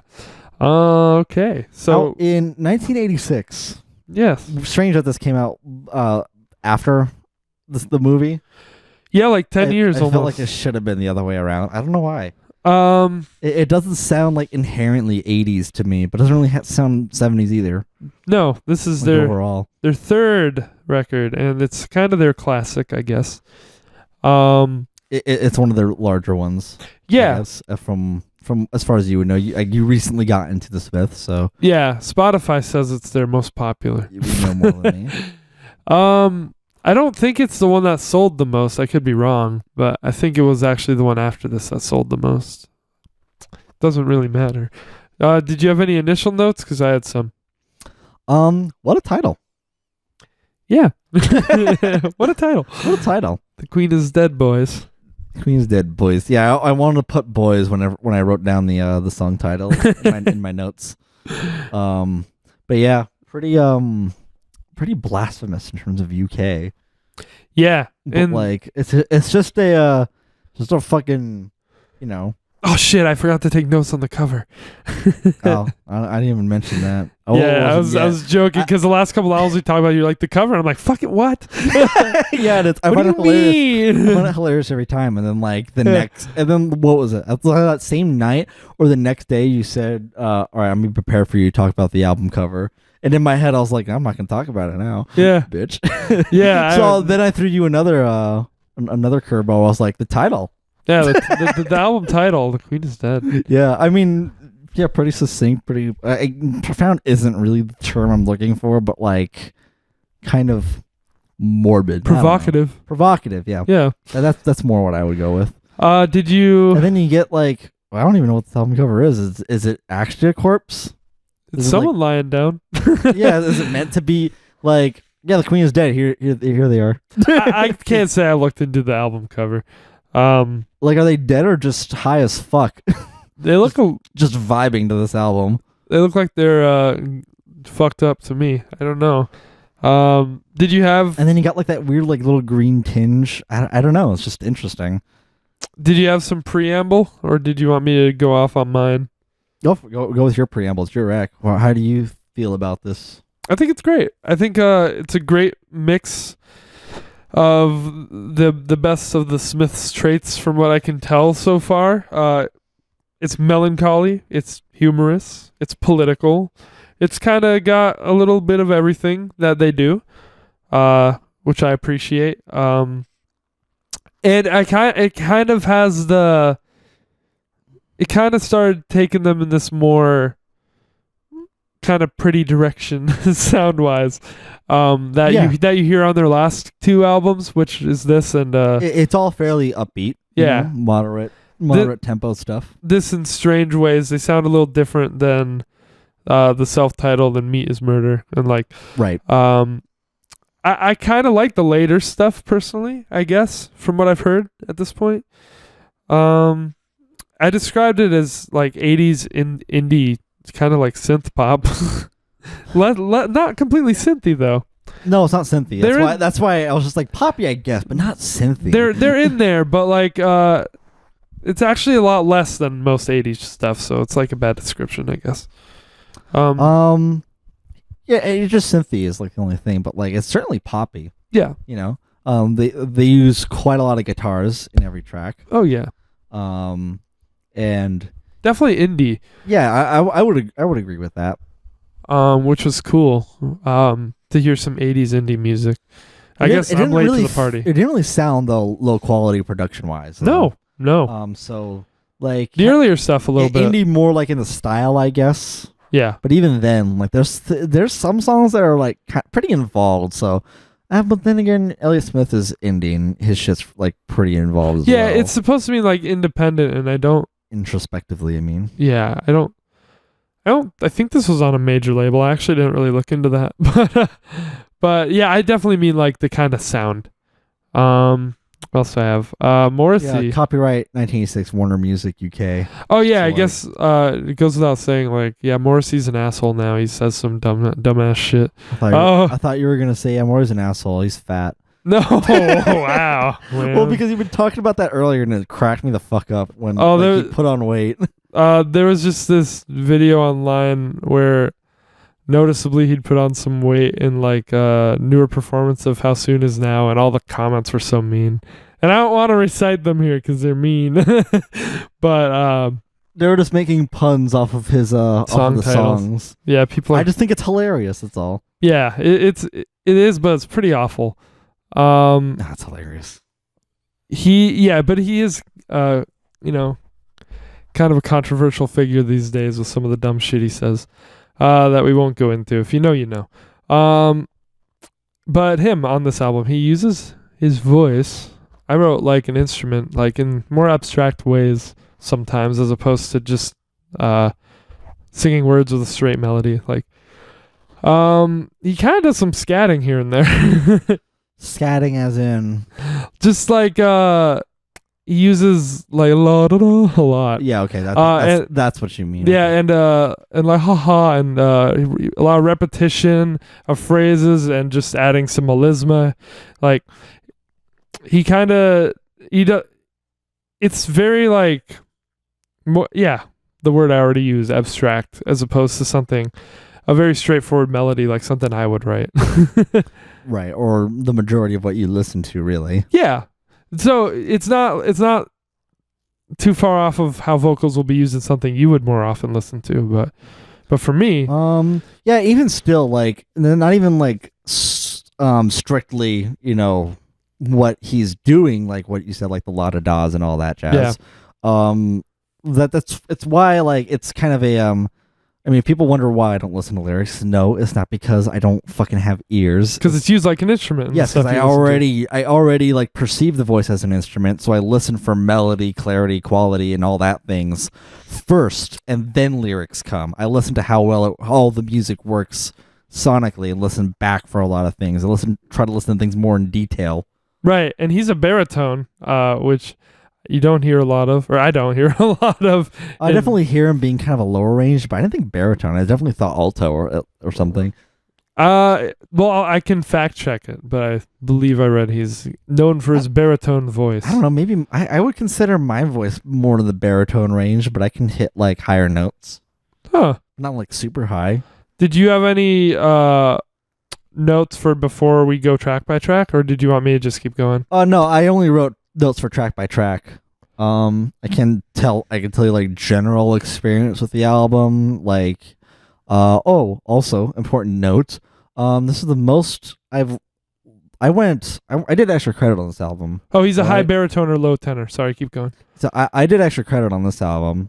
Okay. Because I'm at like, I would call it 4.5 listens on this as opposed to like yeah, okay, that's what you mean. Okay. Yeah, that's what I mean on that, because I listened to it a bit more, and only the half because you put on it again. Honestly, you put on the album again. I played it through once or twice. Yeah, enough. Yeah, I think you put it on a full like twice. But yeah. Since I was in the car talking, I don't count as full. But I've heard many of the songs multiple times, out of order. Great. And in order. Yeah. But 4 full listens. And did you want to say anything about that yet, or did you want me to finish my last? I mean, I think I needed it. Okay. Because yeah, good. Yeah. We'll get to it. I'll go in more detail with each like track and then talk more generally as well. Cool. I also noted Johnny Marr's guitar work, which is great, though it's often pretty subtle. Yeah, overall, really great guitar work on here. Yeah. Nothing like amazing, like to bust a nut about. Yeah, it is subtle. You don't think about it, like, yeah, I didn't realize the more complex nature of what he's doing on a lot of these songs until I really paid attention, because I kept hearing people like in admiration of his guitar work, and I was like, isn't it mostly chords? And like a lot of his stuff is just kind of towards the back of the mix, or it's like it just subtly fits in well and you don't think about it. What else? Nobody really talks about the rhythm section of the Smiths. They talk about Morrissey and Marr. Interesting. But they're great too, I think. Andy Rourke and Mike Joyce. The bass especially has some standout sections, I thought. I noted that in a couple of the tracks. And that's pretty much my preamble. Cool. It sounds like you're starting to take notes, kind of like we're both taking them similarly. Yeah, I wrote structure and detail. I wrote about each song here like I did for King Crimson. I probably still wrote less than you did for each song, but that's because I mostly based how I feel about the music off of how I feel about the music. Right. How it strikes me, if I like it or not. I can't really control that no matter how much is going on. That's technically cool. And here we have the balance of the Shedheads podcast. Mm-hmm. You talk about like members, history, I guess track record, yeah, and overall history. I'll go on track by track, I guess. Yeah, well, that's all I really write down. I'm just like, I don't know. We've talked about this off mic before, and I think it's just, I don't know. I'm surprised I never noticed it before, but like, yeah, you said, you're way more interested in the people and like experiences and things like that the music industry like kind of brings. Yeah. And I couldn't give less of a shit about the people. I want to hear it, Yeah. I mean, I care about the music, the bands I like. I'll get into it, but I'm not going to do my homework like you do on just any other band. Yeah, I love the Twos, but I haven't done my homework on them yet. I like to see what goes into it. I even watched some interviews with Morrissey, and like, he's funny. He's like the Gallaghers kind of, but he's like weirdly charming, even though he's a fucking asshole and idiot. Right. But yeah, so before we go track by track, what'd you think of the album? Overall, pretty good. Good. That's what I would say. I got some things to say about it, but like overall, really pretty enjoyable. Good. I would say they're kind of like, I don't know, almost like indie Beatles. Yeah, I guess, but like I could see the less Beatles. Experimental. So like in indie early Beatles, like if this were their start, I guess. I could see the Beatles comparison. I made one of my own. Some like not it's not like really apparent. No, I'd say they've got their sound down pretty. I would say, yeah. Honestly, I would go. I don't know. The more I think about it, the more that Beatles like comparison is like not super fitting. I just don't really have a better band to like really like. I think they've got their own sound to. pretty down pat, but one of these songs is pretty Beatlesy. I'm gonna say I think overall I'm not really huge on the melodies, vocally. Okay. I'm not like super enamored with Morrissey in his singing. Okay. Otherwise though, great shit. But we'll get into that. Okay. So I think we're good to go to the track by track. Unless you have anything else to say. Right. No, but I would agree that the melodies, like, I'm not super big on them. I like a lot of what he's doing, but it's like that's why I needed more listens too. Yeah. Because they take a minute to stick with you. Yes, exactly. But some of them more than others. Some of them like are really melodic and really stick with you. I was just about to say that too. Like there are lots of songs, some more than others. There are some Smith songs that you've played not on this record that I really enjoy. Yeah. That I can listen out of. How Soon Is Now. Yeah. In comparison, Elliott Smith has some other interesting melodies happening. Elliott Smith, for the most part, it's always melodic. Yeah. For the most part, they're pretty easily, readily they're easy earwormy. to recall. Yeah. You know, even if like they don't go where you expect them to. Yeah. This is something more abstract. Like, I don't know. Like Jeff Buckley was really abstract too, and that took me a minute. I had to listen to those a bunch because he'd go all over the place. But yeah, I see what you mean. So let's go. But Jeff Buckley is a whole nother like is like I feel like the blend of the Elliott and the Smiths. Now think about it. Yeah, I would. I swore I could pick up on some Smith influence in Jeff Buckley now that I've heard the Smiths. I can too. In the instrumentation. But like I think not in the vocals. Maybe a bit in the lyricism. I don't know a whole lot about the instrumentations because for at least on this record they sound like pretty guitar heavy, and at least on the Grace record there was quite a lot other things happening technically, but that is I guess comparisons and other preamble out of the way. Let's move on to the track by track. All right, shall we? Well, yeah, right off the bat, I think I love this album. So there are things that I didn't think were as good as others, and we'll get to that. But so yeah, let's get into it. Yeah, The Queen is Dead. The title track from the beginning. Pretty cool that the title track is the first one. Yeah, I don't know. I don't really have any other comment other than that. No, it seems I never thought until like we watched a little bit of Fantana where some people have problems with it's fucking weird with the track being named the album. I want to think they'll fucking do it just because I just kind of lack that.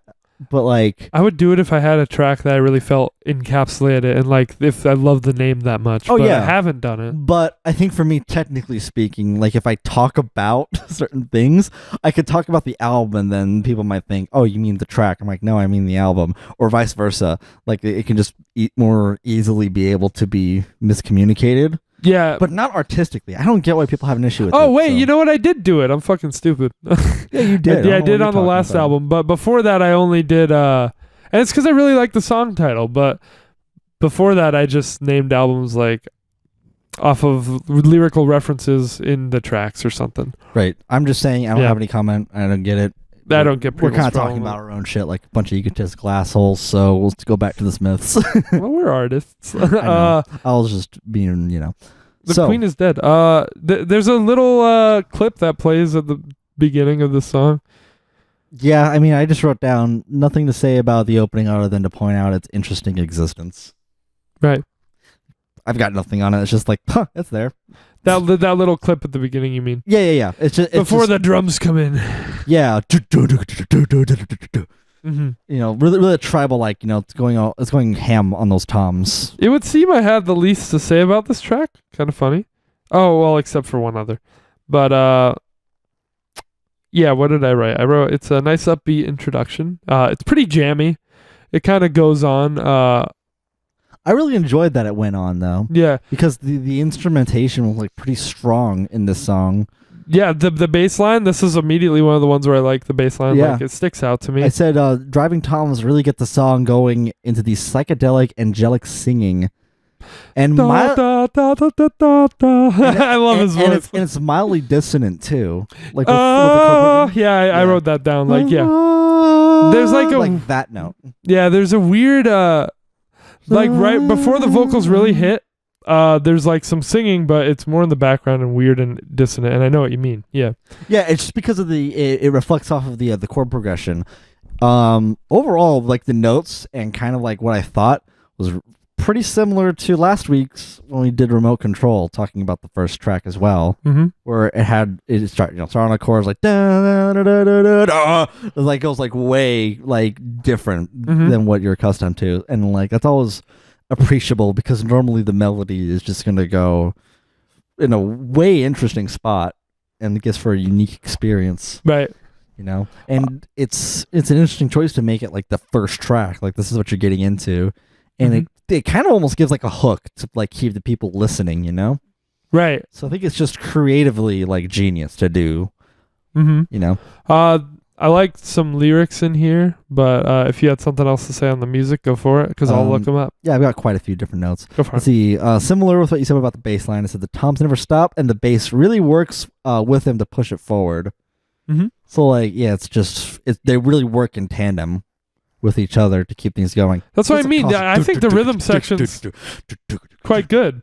Oh, I have a lot of notes on the rhythm, so like be prepared for that repetition. So good, because I didn't. Because like that's one of the more apparent things to hear when listening to the Smiths. Yeah, I feel like only talking about Morrissey would be like, you know, disingenuous to their music. People talk about Morrissey and Marr and kind of ignore the other guys. And I think they all bring something to it for sure. So it's all worth talking about. Exactly. Let's see. His lyrics, though, are really, especially to this song. I didn't note them, but I did ask you to look at them. And, like, man, it's pretty unique, I'd say. Yeah. I said the melody is something like a melodic or harmonic scale, and it really makes for an interesting sonic experience. Like, yeah. It's kind of it's a music theory term for those unfamiliar, where you change a couple notes, either the 7th or the 6th and 7th, depending if it's harmonic or melodic. Is the term for it, and that vastly changes how that scale sounds. And scales obviously refer to keys. Yeah, which are like what notes are in which key, like which notes work well with these chords. Yeah, and I actually know what you're talking about. That's cool. Yeah, the music theory is paying off. Wow. So wow. If those are still unclear, it can make it sound like just normal to almost Egyptian or something like that, or more psychedelic. It really like changes the flavor of the sound. Right. It's I'm trying to think of a different euphemism here. Yes. It's like peanut butter and jelly versus peanut butter and Nutella. Okay. Similar in structure, but way different flavor, you know? Maybe still not like the best comparison to make for that, but it's the one I could come up with. Sure. My brain always goes to peanut butter and Nutella. I don't even fucking eat it, but I love to say that. It's just so great. So, yeah, sorry, you probably weren't done. Oh, that was it. Just like, I was just talking about the melody and kind of like where it goes. That was just me trying to like, you know, be a little more clear on what I mean by like it being a psychedelic melody. Right. No, I definitely feel like this song is a great opener. It's kind of just like, it's one of the more like, what is it, like maniacal songs on here. Yeah, kind of. I mean, the lyrics are like saying the queen is dead, boys, you know? Yeah, and I like the line, she said, well, I think talking about the queen, she said, I know you and you cannot sing. I said, that's nothing. You should hear me play piano. I love that line. You should hear me play piano. Oh yeah, he does sing a little Kermity on this song too. But pretty I mean, here I think is where like vocal melody is one of its strongest, because he also plays like rhythmically to get all the syllables in too. So it kind of keeps you guessing a little bit there. Later on in the song, though, as like the instrumentation like kind of progresses, I think after like the first chorus or something, you get the synth and like wavy electric guitar sound. Yep. And it really helps like widen the sound. You get like it covers the higher ranges too, so you get like this larger wall of sound. Really gives make everything feel full. And there's neat little touches that you can only really hear if like you really listen for it or are just listening with good headphones. But yeah, and it gets a little more complicated, and then you get to the instrumental section, which is a pretty fun section too, because there's so much going on, there's so much to play with and everything. And at one point even like a couple of the sounds like drop out, so you just get like kind of like a more raw sound. Yeah, you're talking about like the more jammy section towards the back. Yeah, and you just kind of get the repeated line like life is very long when you're lonely. Yeah, the first track is 6 minutes. Yeah, but it's like, the longest one. But like I really appreciate it. I don't know, like I guess I thought you would like this one. Yeah, I just if you like the jammy aspect. Yeah, it's not just like because I like shorter songs and I like longer songs, so it's not like I prefer them to be longer. But it's like if there's a lot of instrumentation going on, right? But it shows that it's capable. I really like. Oh, just keep going. Like just see what you can do with that. It keeps its drive up. That bass line is it never really good. loses it. And then then the electric guitar and synth drop out, and it's then got a nice groove going. And then the bass changes a little bit, so it's like just some shit like that. But yeah. Last note is lots of rhythms working in tandem here, very enjoyable. Right. What and lyrically, this one's pretty political, obviously. But it also touches on past the pub that wrecks your body and the church, all they want is your money. The queen is dead, boys. Good lyrics here. Some of the more out there ones. So, where'd you place this one? Oh, I don't know. Oh, well, do that. Okay, I'm kind of throwing out the categories here. Oh yeah, don't do that. Don't do that. Yeah, no, that's important. I think to put it somewhere by the end.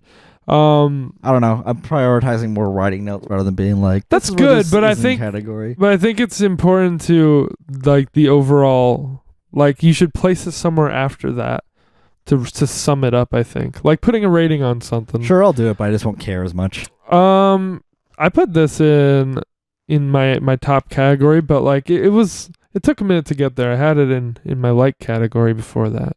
I mean, as soon as I heard it, it like stuck out to me. Right. Like it that stayed with me. Cool. Along with the next track. Track 2, Frankly, Mr. Shankly. Frankly, Mr. Shankly. This one is the Beatlesy one. What a fucking title. Like I just saw that, I was just like, huh, okay. Like yeah, this is an 80s rock band, for sure. They'll do some shit like this. Right. So this one's the lyrics I would say are pretty important. I have the least amount of notes on this. Okay. Makes sense of why, because there's not like it's pretty short. May is eating everything today. I think she's teething. Yeah, she is. You need something to chew on. You need to get her like a toy or something. My cat's eating my little Christmas tree. Yeah, she's just gnawing on it. She's been gnawing on everything. Yeah, so the drums and rhythm of the guitar in the oompa style is fun to listen to, accentuated by the vocals. So it's like yep. Frankly, Mr. Shankly, I'm a sickening wank. I like the lyrics a lot in this song. Like that's the rhythm. It's about telling your boss to shove it. Yeah, everyone can relate. Probably one of the more acceptable times to do the 4 on the floor drum beat with the oompa, because it's just kind of like it's meant to be like pretty goofy, but it's like. Yeah, ultimately just a. This is the one that I think sounds Beatlesy, but it definitely has a Smiths twist to it. Yeah, like even like Beatles would do some shit like this, but they would add in a lot more other wacky stuff. Mm-hmm. Like they no holding back. Here it's like we still want to make it like a song, Yeah, I love when the first verse ends and that like synth or whatever it kind of breaks out and it's like, you know what I'm talking about. Yeah, I said it's a guitar effect. Yeah. I said the guitar effect is a nice touch too. And then sliding up and down each chord breaks up breaks up the rather monotonous rhythm. Yeah. It's fucking. It fits with the theme of like just kind of being almost like a circus ride, I guess. It breaks out into like the beat picks up a little and it gets like kind of exciting, and then I love Morrissey coming back with like the fame, fatal fame. Yeah, fame. Yeah, even then I was just like, eh. I love that. I don't know. Just sometimes he comes in with shit. I'm just like, what do you know? He's very flamboyant, and I do love his voice on a lot of these tracks, I'll say. Yep. And then let's see. One of the lyrics, this position corrupts my soul.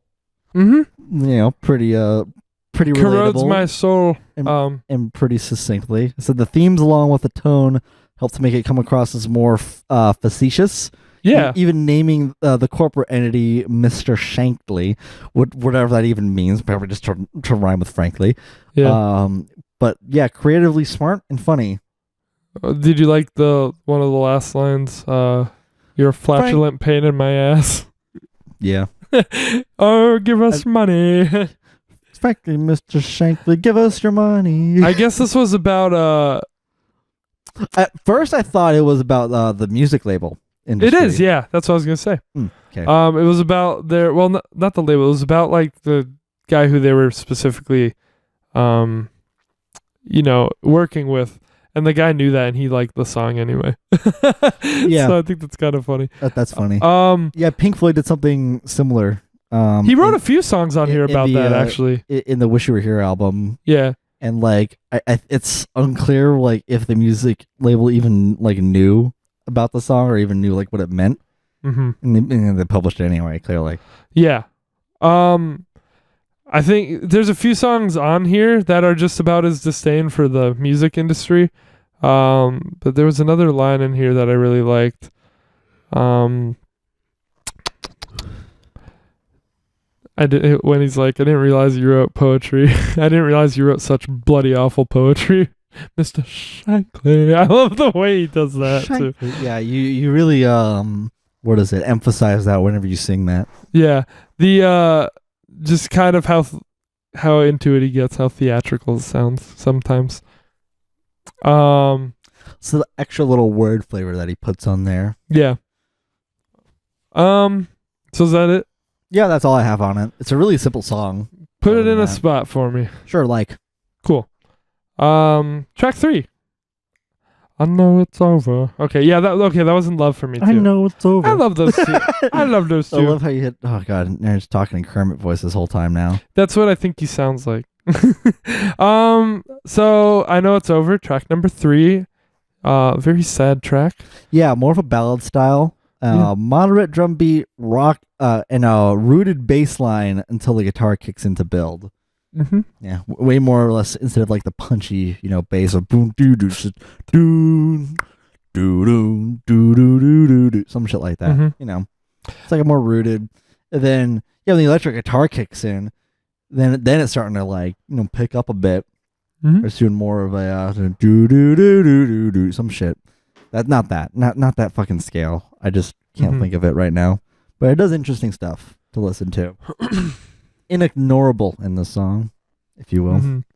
I think the vocal on this and the lyrics are what stand out most to me. But obviously the build is really important to it. And it's pretty effective, I think. This is my 3rd favorite on the album. Let's see. I don't like it all that much. Mm-hmm. But I do enjoy the song coming in. I said the electric guitar painting the sub melody works great with the vocals. Yeah, there was another like smaller melody that it's playing like along with Morrissey. Right. While he's singing. Not really like a counterpoint, but it's just like, it's the melody of the instruments playing, I guess. Mm-hmm. Some shit. I don't know. It's really hard to pinpoint the melody of it, but like it's there. Right. So I have these notes down. Let's see. Yeah, the vocals are soft and angelic sounding, really prioritizing the expressiveness, which is what the song calls for. Yes. They don't even become large and bombastic during the chorus or even like near the end, showing a sense of restraint to get the tone just right for the piece. At the end, it's the most bombastic it gets. But I believe it pays off. Yeah, and even then, it's just kind of him just being like in a higher pitched. Yeah. Yeah. I like that. Yeah, that's really it. It's never like, you know. I think he's one of the hardest vocalists to not mimic when you sing their songs. To you, I don't know. To me, it sounds like he just sounds kind of generic. I don't all the know time. if you try it. A lot of people cover them and they can't help but imitate Morrissey. It's great. I don't know. His voice doesn't sound like too terribly unique. I hear what you mean when him being That's a hot take, I think. well, him being Kermity, I mean. Yeah. No, I mean the kind of his actual voice underneath that. Like the quality. His quality, his tone. I'm not too sure. I don't know. Okay. I don't think it just stands out too much to me. Okay. I can see why. Let's see. Yeah. Mother, I can feel the soil forming over my head. Falling, yeah, close enough. I thought I said forming. Definitely heard forming in the song then. That's okay. Either way. Yeah, morbid lyrics deepening the meaning and feel of the song. Yeah. What did I write? Most of my notes were about the lyrics. But it's also a lot about the way that it's sang, like you said. I think you put that really well. About it being about the expressiveness in the voice. So what did I do? The most emotionally potent track here, I believe. Yeah, it is. Great lyrics and great delivery of them. Commonly noted lyric of theirs: "It takes strength to be gentle and kind." The bridge is musically subtle. It kind of takes everything out of there and just has the bass and the drums, and you've got him saying like, "You said to me, if you're so clever, why are you on your own tonight? If you're so funny, if you're so entertaining, why are you on your own?" Right. Blah blah blah, and like that whole part, it builds into the end where he just keeps, like, it culminates into like that powerful repeated phrase of the beginning. I can feel the soil falling over my head. And I don't know, I think that's like probably the most emotionally powerful moment here for me on the whole album. But it doesn't make it my favorite song. So yeah, I especially know all the lyrics in the bridge, and I also really like the "treat her kindly, though she needs you more than she loves you." I think. Oh yeah, that's that very stood out powerful for me as well too. Yeah. I think that one's there's just some hard hitting stuff in here. Really like it. So that's my notes, mostly lyrical. If you had anything else, go for it. Oh no, that was it. I said everything I needed to. I feel like. Right. I did make a mental note of the bridge though, but that's the case for like most of the songs, honestly. Like any real point where they like the instruments kind of do their thing, let the song breathe, as you will. Yeah, I always appreciate that. So okay, so yeah, I put this one in love. They're all in love so far, but only half of the album's in love. So I honestly think I'm putting this one. I'm putting it in like actually. Okay. Like I think yeah, let's sitting back like at this point, I'm just like, yeah, it's one that I put on a playlist. Cool. But like still I like it less than the previous two tracks though. Okay. Huh. Fair enough. But I think I just love how fucking goofy, frankly, Mr. Shakely is. Me too. I really like that song, actually. I appreciate whenever like bands do that shit. So I love Ween so much. Yeah, there's another fucking goofy one down the line here, but we'll get there. Track 4 then?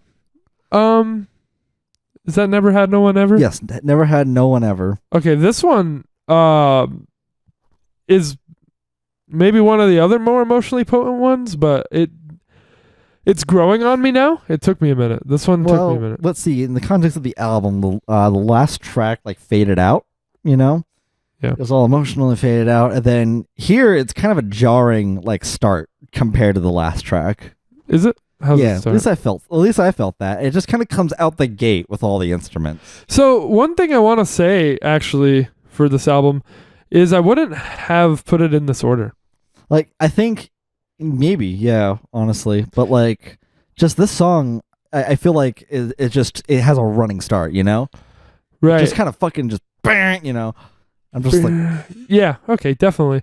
But and yeah, and there's a really an unexpected drum rhythm too. Like if you listen to that, like the first couple bars again, mhm. like go ahead and put that open. There's like a weird snare hit that's like a beat too soon. It's like strange. No, put it in the beginning. Okay. At the very beginning. Yeah, it's a little. Yeah, it's like dun dun dun. It's like a little accented. I don't have a problem with that. It's just unexpected is what I mean. Yeah. Like not really saying it's bad or anything, just pointing it out. Like just didn't expect that snare hit to like accentuate that part of the rhythm. It was just like, huh. I don't know. It kind of like because of that, it almost felt like I fell into the song, like every time. Mm-hmm. It was that's why like there's a couple of things that felt off in this record. Mm-hmm. And that was one of them. So like the drums just kind of going dun dun dun, and like that's just like I don't know. It didn't ease me in. It was just kind of like pushed me, and I stumbled a bit. But then like once things go, she's like, okay, yeah, now I'm in. Mm-hmm. Just the start felt a little clumsy. You know what I mean? I will say, while we're on this track, I think this would have been one thing that I guess I'm spoiling a little early here is I don't think that the closer like is a. I think a different song should have been the closer, and this is maybe a candidate for that because of how it ends, because how the last minute and a half or so are kind of that longer extended instrumental. So I think this could have been a closer. I just wanted to mention that while we're here on this song. Yeah, I didn't really think about that so much. I thought this one or the one we just talked about, or I Know It's Over could have been a closer. But the closer that we got always seems a little underwhelming as a closer. But we'll get there too. So go for it. What did you have for this song? Let's see. It says the twanging guitar and the synth are nice combo sonically, though rhythmically it hits the same feel as the previous track, feeling a bit redundant and hard to distinguish the two songs at a casual listen. And that's how I feel about the song, which is where I'm getting like the main issue with the record, and that is a lot of the sounds are structurally identical. And I'm avoiding saying sound the same because they don't all sound the fucking same. There's just a lot of tracks that are just kind of almost formulaic. I wouldn't agree with that personally. Maybe not formulaic, but like I'll try to go into detail as we progress onto each track. Just I think with what I said, like it feels a bit redundant compared to the last track in terms of rhythmically, and maybe changing the order would help that a bit. I would say they put these two like kind of more emotionally potent ones back to back, and that's something that is a little strange because this is kind of like the depth as far as that goes, I think, for the album. So in more ways than one, I think these two being right up against each other is a bit redundant. I meant instrumentally, like rhythmically it sounds different. And I said in addition to that, there's a reason that this song took me a while to get into, because like I think its contrast with the previous song wasn't enough. So I had to keep going back to listen to this one bit, which was that because I knew I loved I Know It's Over, but I didn't know how I felt on this one. So I would say I haven't even fully developed an opinion. But it started to grow on me for sure, and like I decided it's like one of my favorite likes of the album, but it's not quite in my love category, my gotta have it category. I do think I like the song better than the previous track though. Oh, okay, fair. I don't. And because of the other two sentences I have written, which is the whistling synth with the other solo. Wait, what? Yeah, the whistling synth with the other for the solo give a nice vibe. You know, the or whatever. Right. You get that like really top end, That's where it fades out on that. Very melodic, very like loose in pitch, so it's able to just kind of like bend and flow with wherever it wants to. And it being kind of a more moderate rhythm, something that innately like sounds kind of sad, but at a moderate rhythm gives such a certain type of emotion, Well, it kind of drives it forward. But like I don't know, it's pretty impactful to listen to. Right. One of the stronger things to do. to get a more emotionally driven type of song. Mm-hmm. That wasn't written. That was just me vamping. Okay. The vocals in the song are where the difference in the previous song is for me. Okay. That's what separates the previous track. I know it's over with Never Had No One Ever. It's like the melody here, pretty strong. Pretty strong to grab onto. I felt that. I feel that more reverse. No one ever. I don't know. Maybe that's just because you seem to connect with I Know It's Over. I don't know. I think I should ideally connect with these. I think they're a pretty similar theme. Yeah, they are. They're But- similar themed. But the melody doesn't grab my ear as much as I Know It's Over does. Then that's just personal taste thing. I think that synth for me, like giving a bit of a wider sound, is contributes to my taste. Right. Of wanting something a little more, broad in terms of sound. Yeah. And a stronger melody is appreciable for all the expressiveness that's in I Know It's Over, but the melody is I don't know. Again, I might have to listen to it again. In this one? Yeah, you know what? I'm gonna do that right now. Yeah, that's a thing for me. So I said it took a bit longer to grow on me. It was easier for me to tune out and forget about like this song in context of the album. But as I keep listening, I'm picking up more on the appeal. It's pretty dramatic, and it somewhat resembles I Know It's Over. I'm on my notes now, so I'm kind of repeating that. With its melancholic repetition and instrumental build. No, they're both pretty similar melodically, actually. So I don't know what the fuck I was talking about. They're both pretty similar. Okay. I just listened to both of them for a couple seconds at like a minute in. Like Sure. both of them I can recall. I guess that's out of these two, then it's just that's the preference. Right. Take what you will from our notes or from our discussion. So, yeah, it's in a high like for me. For this one, I put it higher than I Know It's Over. So I guess I'm you just like inching it out. I guess I like it. it. Okay. Yeah, I like it. What are we on to? Symmetry Gates? Symmetry Gates. Yes. Symmetry Gates. Yeah, that's not the proper spelling for it, is it? No. Because of Microsoft Word kind of freaked out when I spelled No, it like yeah, that. it's not. I was just like, what are you fucking UK? Like, what is this? But yeah, Symmetry Gates. Let's see. What do you have to say about this? I love the bass line. Love the bass line. And the Probably way have a note on that then. I do, yeah, that's what I wrote. And the way that the instrumental comes together here a lot in general. Really like the instrumental. Actually, I think this is one of the songs where I had to like, I was a little like, I don't know what's right about this. There's only like a couple of notes, but I'll just go off of them anyway. Okay. So the strumming acoustic guitars drive the song rhythmically. The other instruments kind of stepping back as to not overclutter the song. I definitely Yeah, took sure. note of the bass. There was, I think I took note of the acoustic guitars on this one, and there was like other instruments happening, but like they kind of let that, at least on the higher end, not bass. Sure. Like mid range to high. There's other things. I think like maybe another like electric guitar, but it was like, or synth maybe. Yeah. Much more, but it was much more quietly as to like, not overclutter with all the rhythms that are happening. Mm-hmm. What did I for lyrics? I wrote there's a lot of literary references in the lyrics. Keats and Yeats. And it's talking about using prose and whatever in your writing. It's again pretty humorous with its lyrics, unlike a couple other songs that I put in like, which by the way, I put this one in like. I feel I know this song a bit more. Like this one's more memorable to me, and I'm more sure of my stance that I like it. Something here just doesn't grab me quite as much as some of the others, though. Oh yeah, there is an electric guitar. It's going to yeah. But that's a lot more quieter compared to the acoustic guitars. Yeah, that bass line pretty dope. Yeah. I don't think it really stands out so much compared to like the other songs, but really good stuff. Really, it's the one. It's one that stands out for me on this album. This and The Queen Is Dead. Yeah, Queen is Dead. For sure. Yeah. Or just the bass in general. Like it sometimes pretty good. It's really coming through. Mm-hmm. I like that. Yeah, and really appreciable too on I Know It's Over, where it's kind of like, less rhythmic, more legato. Helps it kind of like keep that like rigid structure. Yeah. Let's see. I have something written down here.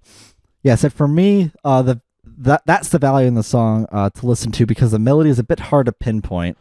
As it seemingly doesn't repeat much and rhythmically does what it wants until the chorus, which is the peak of the track for me. Shedheads are on your side. What's the chorus? I can't.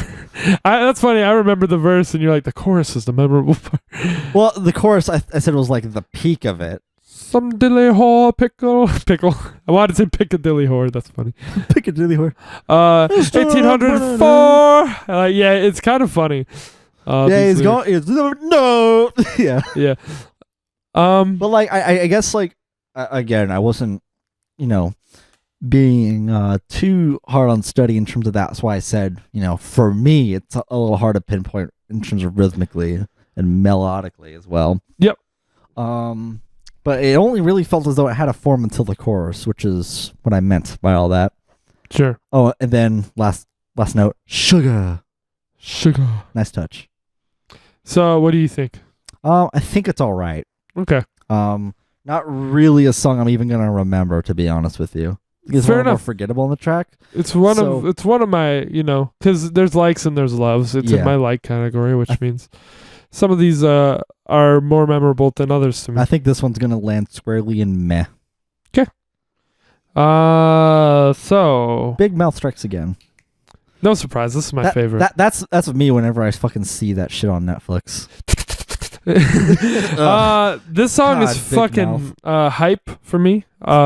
So hype right off the bat with that drums coming in. You can't help but jam to that shit. Fucking Big Mouth. Yeah. So I'm not over Are that. you talking about the show? Yeah, okay. Anyway, yeah, the song.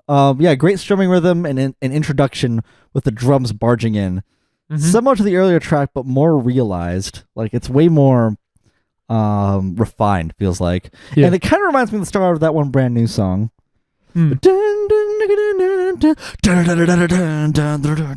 wonder, that could be a call out, or not call out, but whatever. Tribute. Inspiration, tribute. Yeah, knowing that brand new is pretty heavily influenced by the Smiths. What's the other word? Illusion? I don't know. No, god damn it. Oh god damn it. I'm blanking on the name. Homage. Yeah. An homage. There we go. Okay. That was the word I was thinking of. I blanked on it because I was trying to think of how to fucking spell it. Go for it.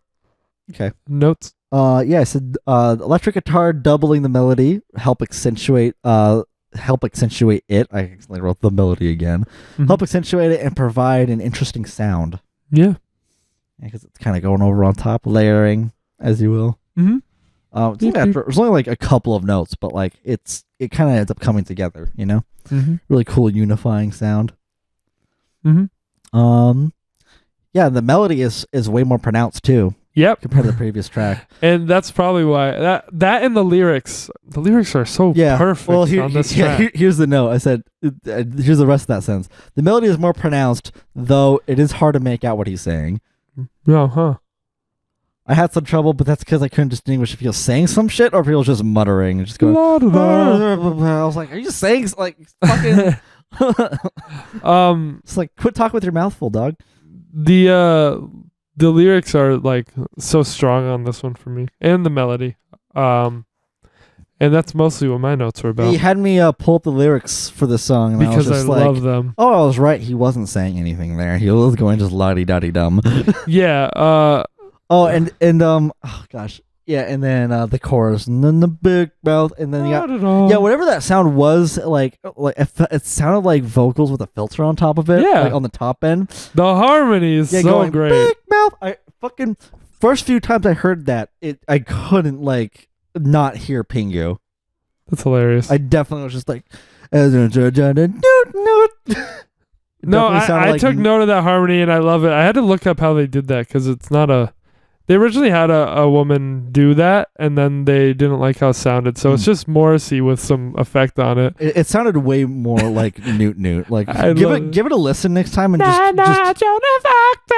I love it. Just right when it says Big Mouth, just like listen in. You're gonna hear Newt now. No, I hear it. I know how it sounds. What do I have? I love the upbeat nature and how in your face and matter of fact everything is presented here musically and lyrically. The lyrics are everything. Very humorous, and the way they're delivered is so fun, especially the first verse. Of course, sweetness. Sweetness, I was only joking when I said I'd like to smash every tooth in your head, or you should be bludgeoned in your bed. I love it so much. Yeah, it's very, very morbid. Yeah. And now I know how Joan of Arc felt. Like every, yeah, okay. No, I know how Joan of Newt. Newt. Especially the first verse, but every section hits its fullest potential for me. The Joan of Arc, the big mouth, la da da part. Yeah, I just think everything here is so fun. Manages to be just as honest as it is fun, and that harmony is great. My favorite on here. Yeah, I think you put it pretty well. Cool. One of the stronger tracks on here. I said the instrumental segments are really given a chance to shine on this track. One of the more memorable tracks on this record. Yeah, and Morrissey's scat singing or whatever you want to call it too. A lot of that. Yeah, I'm not really huge on it because I was wondering like if he was saying anything. I don't care. It does help to paint kind of the melody further. All right, I'm just not big on it either way. I think it's perfect for the song's personality. It's just so like, facetious. To use that word again. For me, he might as well be singing lyrics. Like, and he starts going ha ha ha. Like he's just kind of. It's kind of almost a parody, so it's great. Yeah. Yeah. Just not big on it either way. That's what I mean. But yeah, the song's some fucks with. Cool. You enjoy it. I think it is my second favorite, I would say. Right. Okay, so next track. What? Well, I'm just assuming that we have like the same top two but switched and we're both not very original. But okay, next. Yeah, probably. The Boy with a Thorn in His Side. Okay. You know what? I'm starting to see more of the homage here with Brand New. Yeah. Right. But yeah. This is another one I don't really have a fully developed opinion on. It might grow on me more, but like never had no one ever did. But as it stands, nothing particularly grabs me here. It's a good song. I won't skip it, but it's probably my least favorite on the album at the time. That's fair. So go for it. Your turn. That's all my notes. All right. I have a little bit more notes to go a little more in depth. Let's see. I said similar opening like the previous two tracks. You know? just who's the guitar strumming? Like that's kind of it. Yeah, I said the rhythm already feels explored, bassline, drum beat, and guitar strumming. The boy with the thorn in his side. I mean the rhythm, those instruments. Melody also feels like it just meanders and is in the same register as the electric guitar sound. It's not overpowering it. It just doesn't help with clarity. All right, well he's talking to his cat. She's being annoying tonight. Usually she's the good one. Let's see. The track also stays mostly static, not to mention a large amount of O's. Oh! Yeah. Yeah, large amount of O's and what almost sounds like yodeling. and there's my problem with this scatty singing. I was like, God damn it, dude. Like, fucking chill. Take a Xanax. But yeah, I do love watching him perform back then though. Comes across as goofy when it's trying to be a bit more serious at this point from all the other emotional tracks we've gotten. This is another one about the music industry actually. Funny enough. Gotcha. So maybe he's just purposely trolling, but like I guess I will agree with you then at this point that like it should have been in a different order because like we got all like the heavier like more serious stuff and now we get fucking like hash slinging. I wouldn't say I know enough about this one to go hard on it like you are, because I don't know how it resonates with me at this point. It was one of the hardest ones to stick with me. So, well, then I'll conclude with the last note. Let's see. To me, this is the low point of the record, as I honestly dislike the song. Okay. It doesn't offer much in really any category I listed before. So we agreed like it's our least favorite on the album. Then. Yeah, but like, I still think it's good, but I won't skip it. But I don't love this song. I honestly dislike it. I'm putting it in whack. Yeah, it's been a minute. Yeah, just not big. Even without the yodeling, it's just like I don't know, especially compared to the rest of the track. Since we talked about Linkin Park, I think that you put a whack. I put a whack in Linkin Park. I thought you put a couple. I think I guys did too. Yeah, that was like the most balanced like it's been in terms of category. Next up, Really interested to see how I write notes for that album, but yeah, Vicar and a Vicar and a tutu. Vicar and a tutu. Mhm. Vicar and a tutu. Yeah. This is where I wrote the least notes. So I'll just get those out. It's fun, it's funny, and not strange. Not strange. Which is a lyrical reference. The ending is abrupt, and then we're right on to the next song. So yeah. All right. So you go for it. What did you have? I honestly kind of want to just move on from there. I really want to just like, I don't know. Maybe I'll recommend. This one's goofy. Maybe I'll recommend you the album that Bohemian Rhapsody is on, and then when we get to Boho, we're just like, yeah, it's Boho next. Just not talk about it. I do think this is fun and funny, but it doesn't do a ton for me. It's in like. I've got a little more detail though. Go for it. A bit more of a complex oompa rhythm, but it's there. Yeah. It's there if you like try to listen for it. Yeah. More of an made more. God fucking May. Yeah, she's being crazy tonight. She was freaking out at nothing. I almost thought Coop was here because the thing was moving so much. God damn it. Okay. She's coming back up. No, May, you stay over there. Sorry, I was so distracted. All right. Yeah, more of a complex oompa rhythm, but it's there. Made more apparent listening to what the bass is doing. Sure. So if you hear what the bass is doing, it's like, yeah, it's more of clear of an oompa, I guess. Nothing. Noticing a pattern with how they use electric guitars. Finally. In this song, though, it becomes a bit harder to distinguish what the instrument truly is, making it sound a bit more unique. Mm-hmm. Like even here, I was struggling. Like, is this an electric guitar or is it a synth? Right. I struggle with that quite a bit. I still can't. Yeah, but I mean, it's something to say when I can't, because normally I'm the one to tell you what the instrument is. Yeah. But like, yeah, here even I'm having trouble distinguishing it, though I do believe it's an electric guitar. I could be wrong, but it does make it sound unique. Right. And I do fucks with that sound. Very interesting. Vocal rhythm and melody are more refined, especially in the chorus, and peaking at the bridge, going up and down rather easily. Yeah, that's where he's going, oh. Mm-hmm. Yeah, and I can't even do it. Oh. I don't remember it. This one is like a less memorable one. I guess for me, I forget this one's here sometimes. Yeah. And then this one's kind of Beatlesy, not gonna lie. I could see that. Just not with his vocals. Like, I mean, maybe you should bring it up an octave. Right.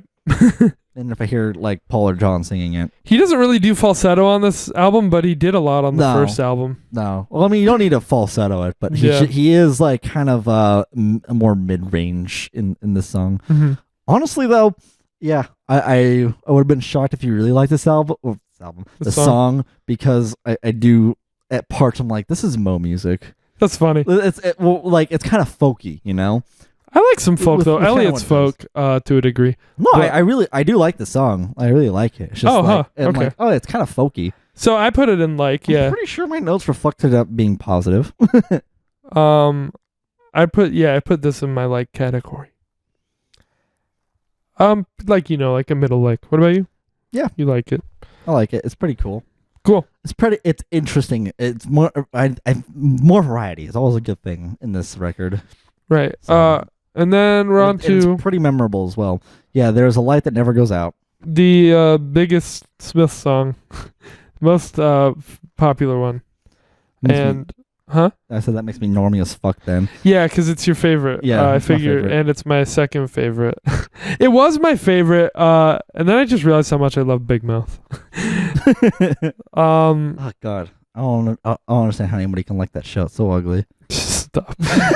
Yeah, so it's my second favorite. I also wrote, I'm a normie, but I don't care. It's a great song. You wrote that down. It's funny. Great song. Sweet melody and lyrics. Nice addition of the strings. One of their... as someone who doesn't like look into their top songs being played and just judges it based on listening to it, sure, I'm normie, but I came up with that opinion myself. Yeah, and Big Mouth is like also in their top 5, which is funny. One of their most straightforward songs. I like the strings on here. They kind of cut the fat. Yeah, the only song that has those included as well. Yeah, by that I mean there's no extended jamming or like anything. And I think it's understandably their biggest hit. So now you can talk about it. All right. Yeah, I love the bass line.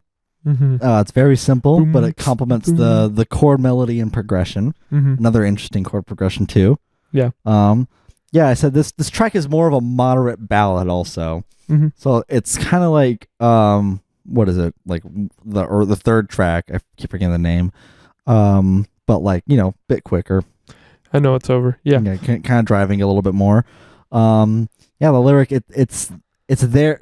I spelled there wrong. I'm an idiot. I was typing quickly. Okay, leave me alone. It's their home. It's their home, not my home, and I'm not welcome no more. Yeah. Oh, you like that? I'm welcome no more. Yeah, no, I just thought that was a pretty cool and sad lyric as well. Take me out. So basically, Brand New ripped them off. Yeah. Yeah, basically. Good job, Brand New. Not very brand new of you, am I right? Okay. Yeah, I said the strings add depth and cements the melancholier themes of the song. Don't hate me for using that word because that's what the software recommended. What? Melancholier. Really? Yeah. I would say more melancholy. That's what I put, but word was like melancholier. And I was like, okay, you're nice. The boss. Yeah. I think, I don't know. Yeah, some good lyrics here. Pretty good chorus. To die by your side. Such a heavenly way to die. Yeah. And I really like the yeah, with the strings going on like in the background. Yeah, it's a pretty relatable song if you are, you know, shy and don't connect with people very well, and you know you like someone or something. Right. I don't know if you look through the words, but it's pretty obviously about that. Right. There are a lot of neat little touches in the song too. The synth and flute sounds, namely. Yeah. Yeah.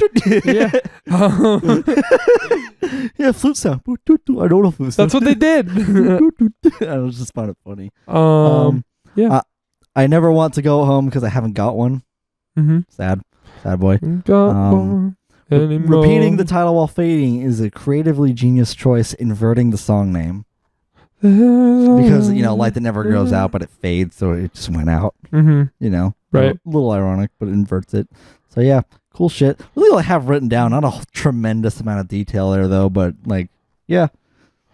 I'm trying to think. We talked about its strengths pretty well. I think there was a line that I wanted to mention. The lyrics are kind of funny. If a double-decker bus crashes into us. Double-decker bus crashes in. Yeah.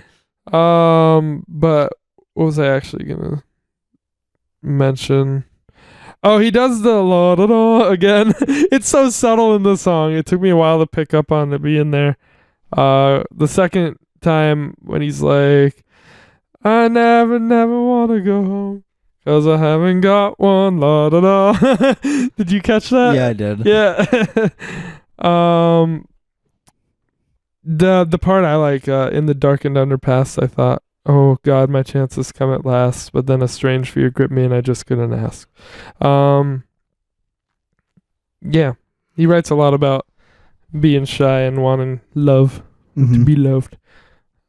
He's human and he wants to be loved. He needs to be loved. He needs to be loved. Okay, great. Great song. Let's do the last one. The last track. Some girls are bigger than others. Some girls are bigger than... Okay. Someone discovered automated volume.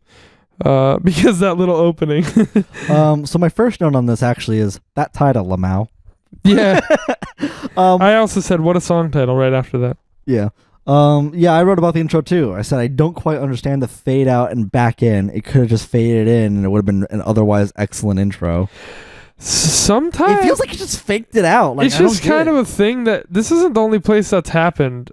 I don't know if it was on something you recommended me, but some older thing that I've listened to, so probably something you recommended, did that where it just like faded completely out and then it just came completely back in.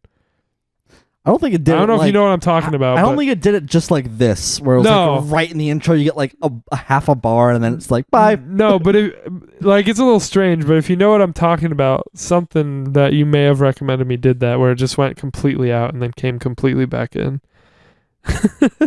That's really vague, but it happened. No, it's not vague, but I just don't. I can't pinpoint it. Yeah, because there's a lot to like think through. It might not have been something you wrecked to. I just know I've heard something like that. So this wasn't as strange as that, but it's a little weird.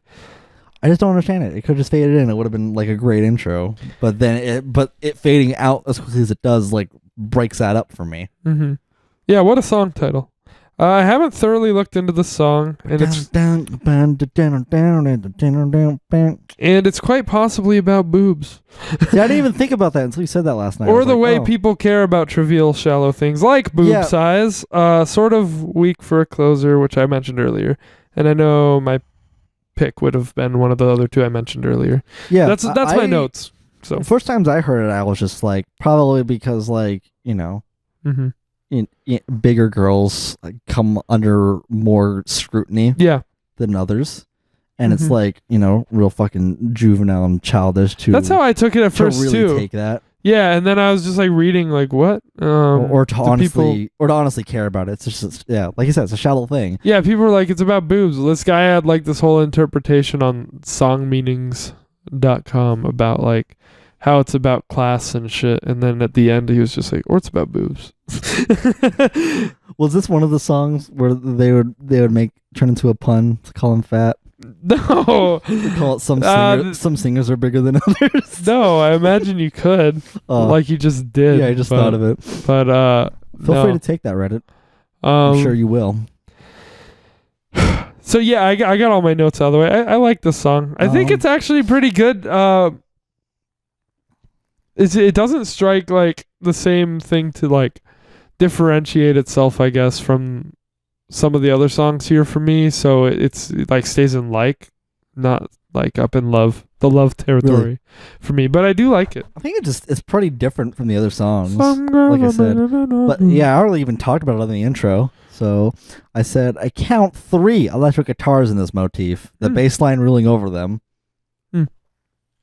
I can't think of it that much. The ones that are in I will need like a refresher on. I think there were like 3, maybe 2 electric guitars and 1 acoustic. Mm-hmm. But that's what I heard, because I heard like 3 different things going on. Kind of tough to hear. So I could very well be wrong. It was very challenging if I could even like quantify that. But yeah, I said the vocal melody is pretty easy to grasp, though it can be due to the amount of repetition. There is, yeah. Yeah. Not that it's monotonous or overly repetitive. Oh yeah, wait, I was just going into that in the next note. Never mind. I think it's overall a solid track, but lacks a bit more for my taste. I don't think it's overly repetitive, monotonous, or boring to listen to, but it doesn't bring enough to sonically really stand out. Right. Yeah, I could agree with that. And like I said, I think all that plays into why it's a bit of an underwhelming closer for me. And it's a little short. I don't know. Maybe it's like not everyone holds this same belief, but I'm a believer in the last track being like kind of a statement, kind of something a bit more potent in one way or another. And I don't know that I fully get that out of this. Well, I think a last track could also be like an epilogue type of thing, like some other albums that I've even recommended you. They're kind of like just kind of wrap things up, or more set to be ambient. Yeah, that's not but the case with this. I'm a believer track. that it should have some purpose, I guess, in being the last track. Like it's an opportunity to seize, which is a totally opinionated thing, but it plays into how I feel about this. This could be anywhere on the album, I think. Well, it's similar to how movies or stories kind of like build up to a climactic ending. Mm-hmm. The ending is what usually sticks with people. So more often than not, people go with like a really standout track or more of a set piece type of thing. I never really thought about that in this album. I honestly heard it and was just like, this might as well be the last track. I was just like, I'll just whatever, Right. I was just like, yeah, sure. Last track, it fades out like it's an album. Mm-hmm. Great. Is that all you had for it? Yep, that's all I had written down for it. What did you think of it? You liked it? Meh. Okay. It did sound like you liked it more. You sounded confused that I didn't think it was amazing. Unless you just thought I would. Cool. Did you have final thoughts? That's it. The Queen is dead. Boys.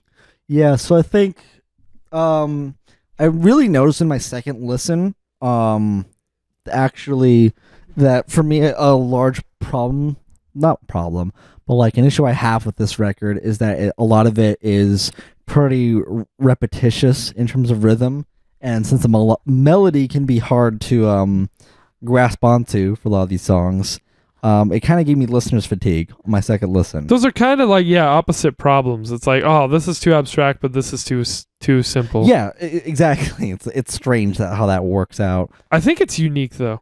It's unique, which is something to say about it. Yeah. And I do appreciate a lot of it. There's a lot of strengths happening, and even songs that I'm not like super big on, but overall, when 3 songs in a row open up the same and have identical rhythms, it's hard to distinguish it and really feel as though like, oh yeah, that was an experience rather than just like, oh man, it's like fucking same thing in my ears this whole time, I have quite a high tolerance for that growing up on punk rock. Yeah, I would imagine. So not really something that factored in too much. Like last week we did the Tubes, and to me some of that sounded like a lot like, and you were like, what? Yeah, I'm still like, what? Because I listened to their other record, Backward Completion Principle, in between this one, and even that album where I was just like, last week I was like, there was like, there's so much variety in comparison from my ear. Right. I hear I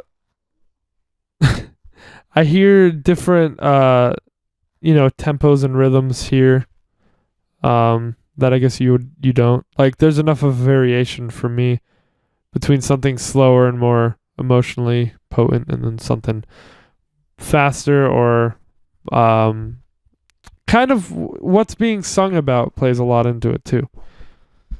Which is why I wanted you to look at the lyrics, and then I had you look at some of them.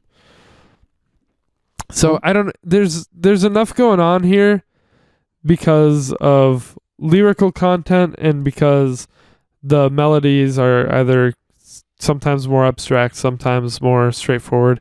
And I guess like from my favorites, I prefer it when they're more hooky.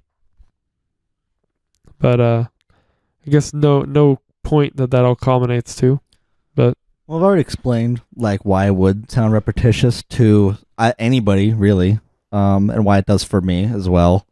And more often than not, I found it more enjoyable when there was variety in the record. Mm-hmm. Like when Vicar and a Tutu, when Big Mouth showed up, I was just like, oh wow, like they're like tangible like differences. I think Mr. Shankly's pretty different too. Oh yeah, it's the most different. Yeah. out of the whole one. It's a standout, I guess, sonically speaking. But then when you get There's a Light That Never Goes Out, it's like it's very Smithsy. It's very their sound, but it's like one of the best for sure. It's just at the top of their game, I guess, that one.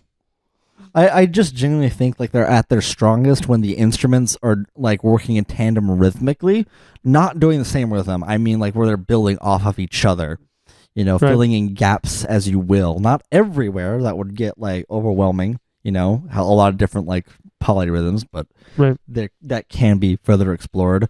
And when there's a strong melody or lots of expression in the song, in the vocal as well. Right. And I think that's reflective off of the songs that I really like and don't. Cool. So that's it. Throw a rating. Solid 7 out of 10. Cool. I was thinking it would be a 6 or 7. I'm happy with that. So as it stands, I'm going with a strong 8 on this album. Nice. I think it's very good. Awesome. Overall, though, pretty similar opinions here.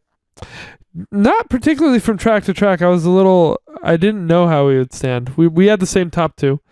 You didn't really care for my number 3. So, yeah. And I don't know what your third favorite was. Oh, I don't even know either. You don't even know. I think it's tied with Queen is Dead and frankly Mr. Shankly. Right, that makes sense. Okay. And I think in like its runner-up or what's the word? Honorable mention, Vicar and a Tutu. Okay, cool. Then that's that. Recommendations, but actually not. Actually not. Next week, I'm taking over the cast again to make you talk about a bunch of movies. Yay. By another director, but he's mostly a screenwriter. We're going to talk about Charlie Kaufman's movies. We're going to rank them. We've watched most of them by now, but we're going to finish those up in the next week or so. And then the week after, we'll talk about a couple recs. So why don't we give those out to each other here? They're potentially jumbo. Well, yeah, they're going to be a bit larger size, I think, Yeah. because we have 2 weeks now. Though, in real life, the whole recommendation things are going to possibly be an issue to be worked out schedulally speaking. But we'll see. We'll see what happens. Just be prepared for some more off-topic things, which I've been looking more forward to as well. Right. More of a free-form discussion, I guess, and then having Rex kind of be more on a pedestal rather than like, I guess I'll go with this gimmick. well, we can announce it because I think we decided there's no reason to hide it. I think we decide after 50 episodes we'll go back and forth. We'll do Rex every other week. Yeah. So why not just get that out there? Cool. But until then, I forgot we were doing that. Until then, we're gonna keep going weekly. Yeah. I guess except with the exception of right now, where we're doing a week off to talk about Kaufman. Yeah. So in 2 weeks, I'm giving you a rec first. Okay, something that I have not. Please don't fuck me. What do you mean? It's a mini jumbo. It's something I haven't seen. Right, if it's mini jumbo, then like sure. It's something I haven't seen, and that a friend recommended to me. It's the Richard Linklater's Before trilogy. So what? I have no idea what any of that meant. Yeah, I figure you don't. You just vomited words and letters outside. Hold on. So run that by me again. Hang on. It's Richard Linklater's Before trilogy, and what that means is you're gonna watch Before Sunrise, Before Sunset, and Before Midnight. And the concept of this is they're all filmed 9 years apart, and they focus on this relationship. And I know nothing about it because I haven't seen them. Already sounds depressing as fuck. I'm excited. I know nothing about them except that. I might not be here in 2 weeks because I'll probably end up killing myself. Okay. I don't know. For legal reasons, I have to say that I'm kidding. Their romance, as far as I know, I don't know if they're going to be really sad. I kind of, you know me, I like that stuff. I kind of hope there's something emotionally potent. I keep saying that. Right. But yeah, I'm excited to check these out. They're pretty well reviewed from what I've seen, so I'm hoping I fall into that camp. And that's kind of a first. Last time I did this was with Grace. Gave you something that I wasn't familiar with myself. So, yeah. And what are you giving me? Oh, man. Here's the thing. I'm going to have to revisit this myself, too. Oh, we'll watch those together, by the way. Oh, yeah. I figured. Okay, go for it. That's going to be interesting with all the Kaufman shit, too. But this I'm going to have to revisit myself as well. So we'll see how this goes. Okay. It's time we talk about it and would lead to an interesting discussion. This is exciting. This is going to be a jumbo-ass podcast. It's going to be fucking huge. You're getting the Shining miniseries. Yay! I knew it. That's exciting. I'm not looking forward to this. Really? I'm not going to hide my distaste for this. Yeah, well, we know... I think we know that. Fucking bad, dude. So I wonder if I'm gonna be a devil's advocate. If you do that, you're gonna annoy the shit out of me. I hope you know. That's okay though. That's the point. It's okay for you. Okay. Yeah. Well, you don't have to deal with yourself. Yeah, you're right. So great. Tune in next week for Charlie Kaufman written and directed movies ranked. And tune in 2 weeks for Richard Linklater's Before trilogy, which is Before Sunrise, Before Sunset, and Before Midnight, and the Shining miniseries. Directed by Stephen King himself.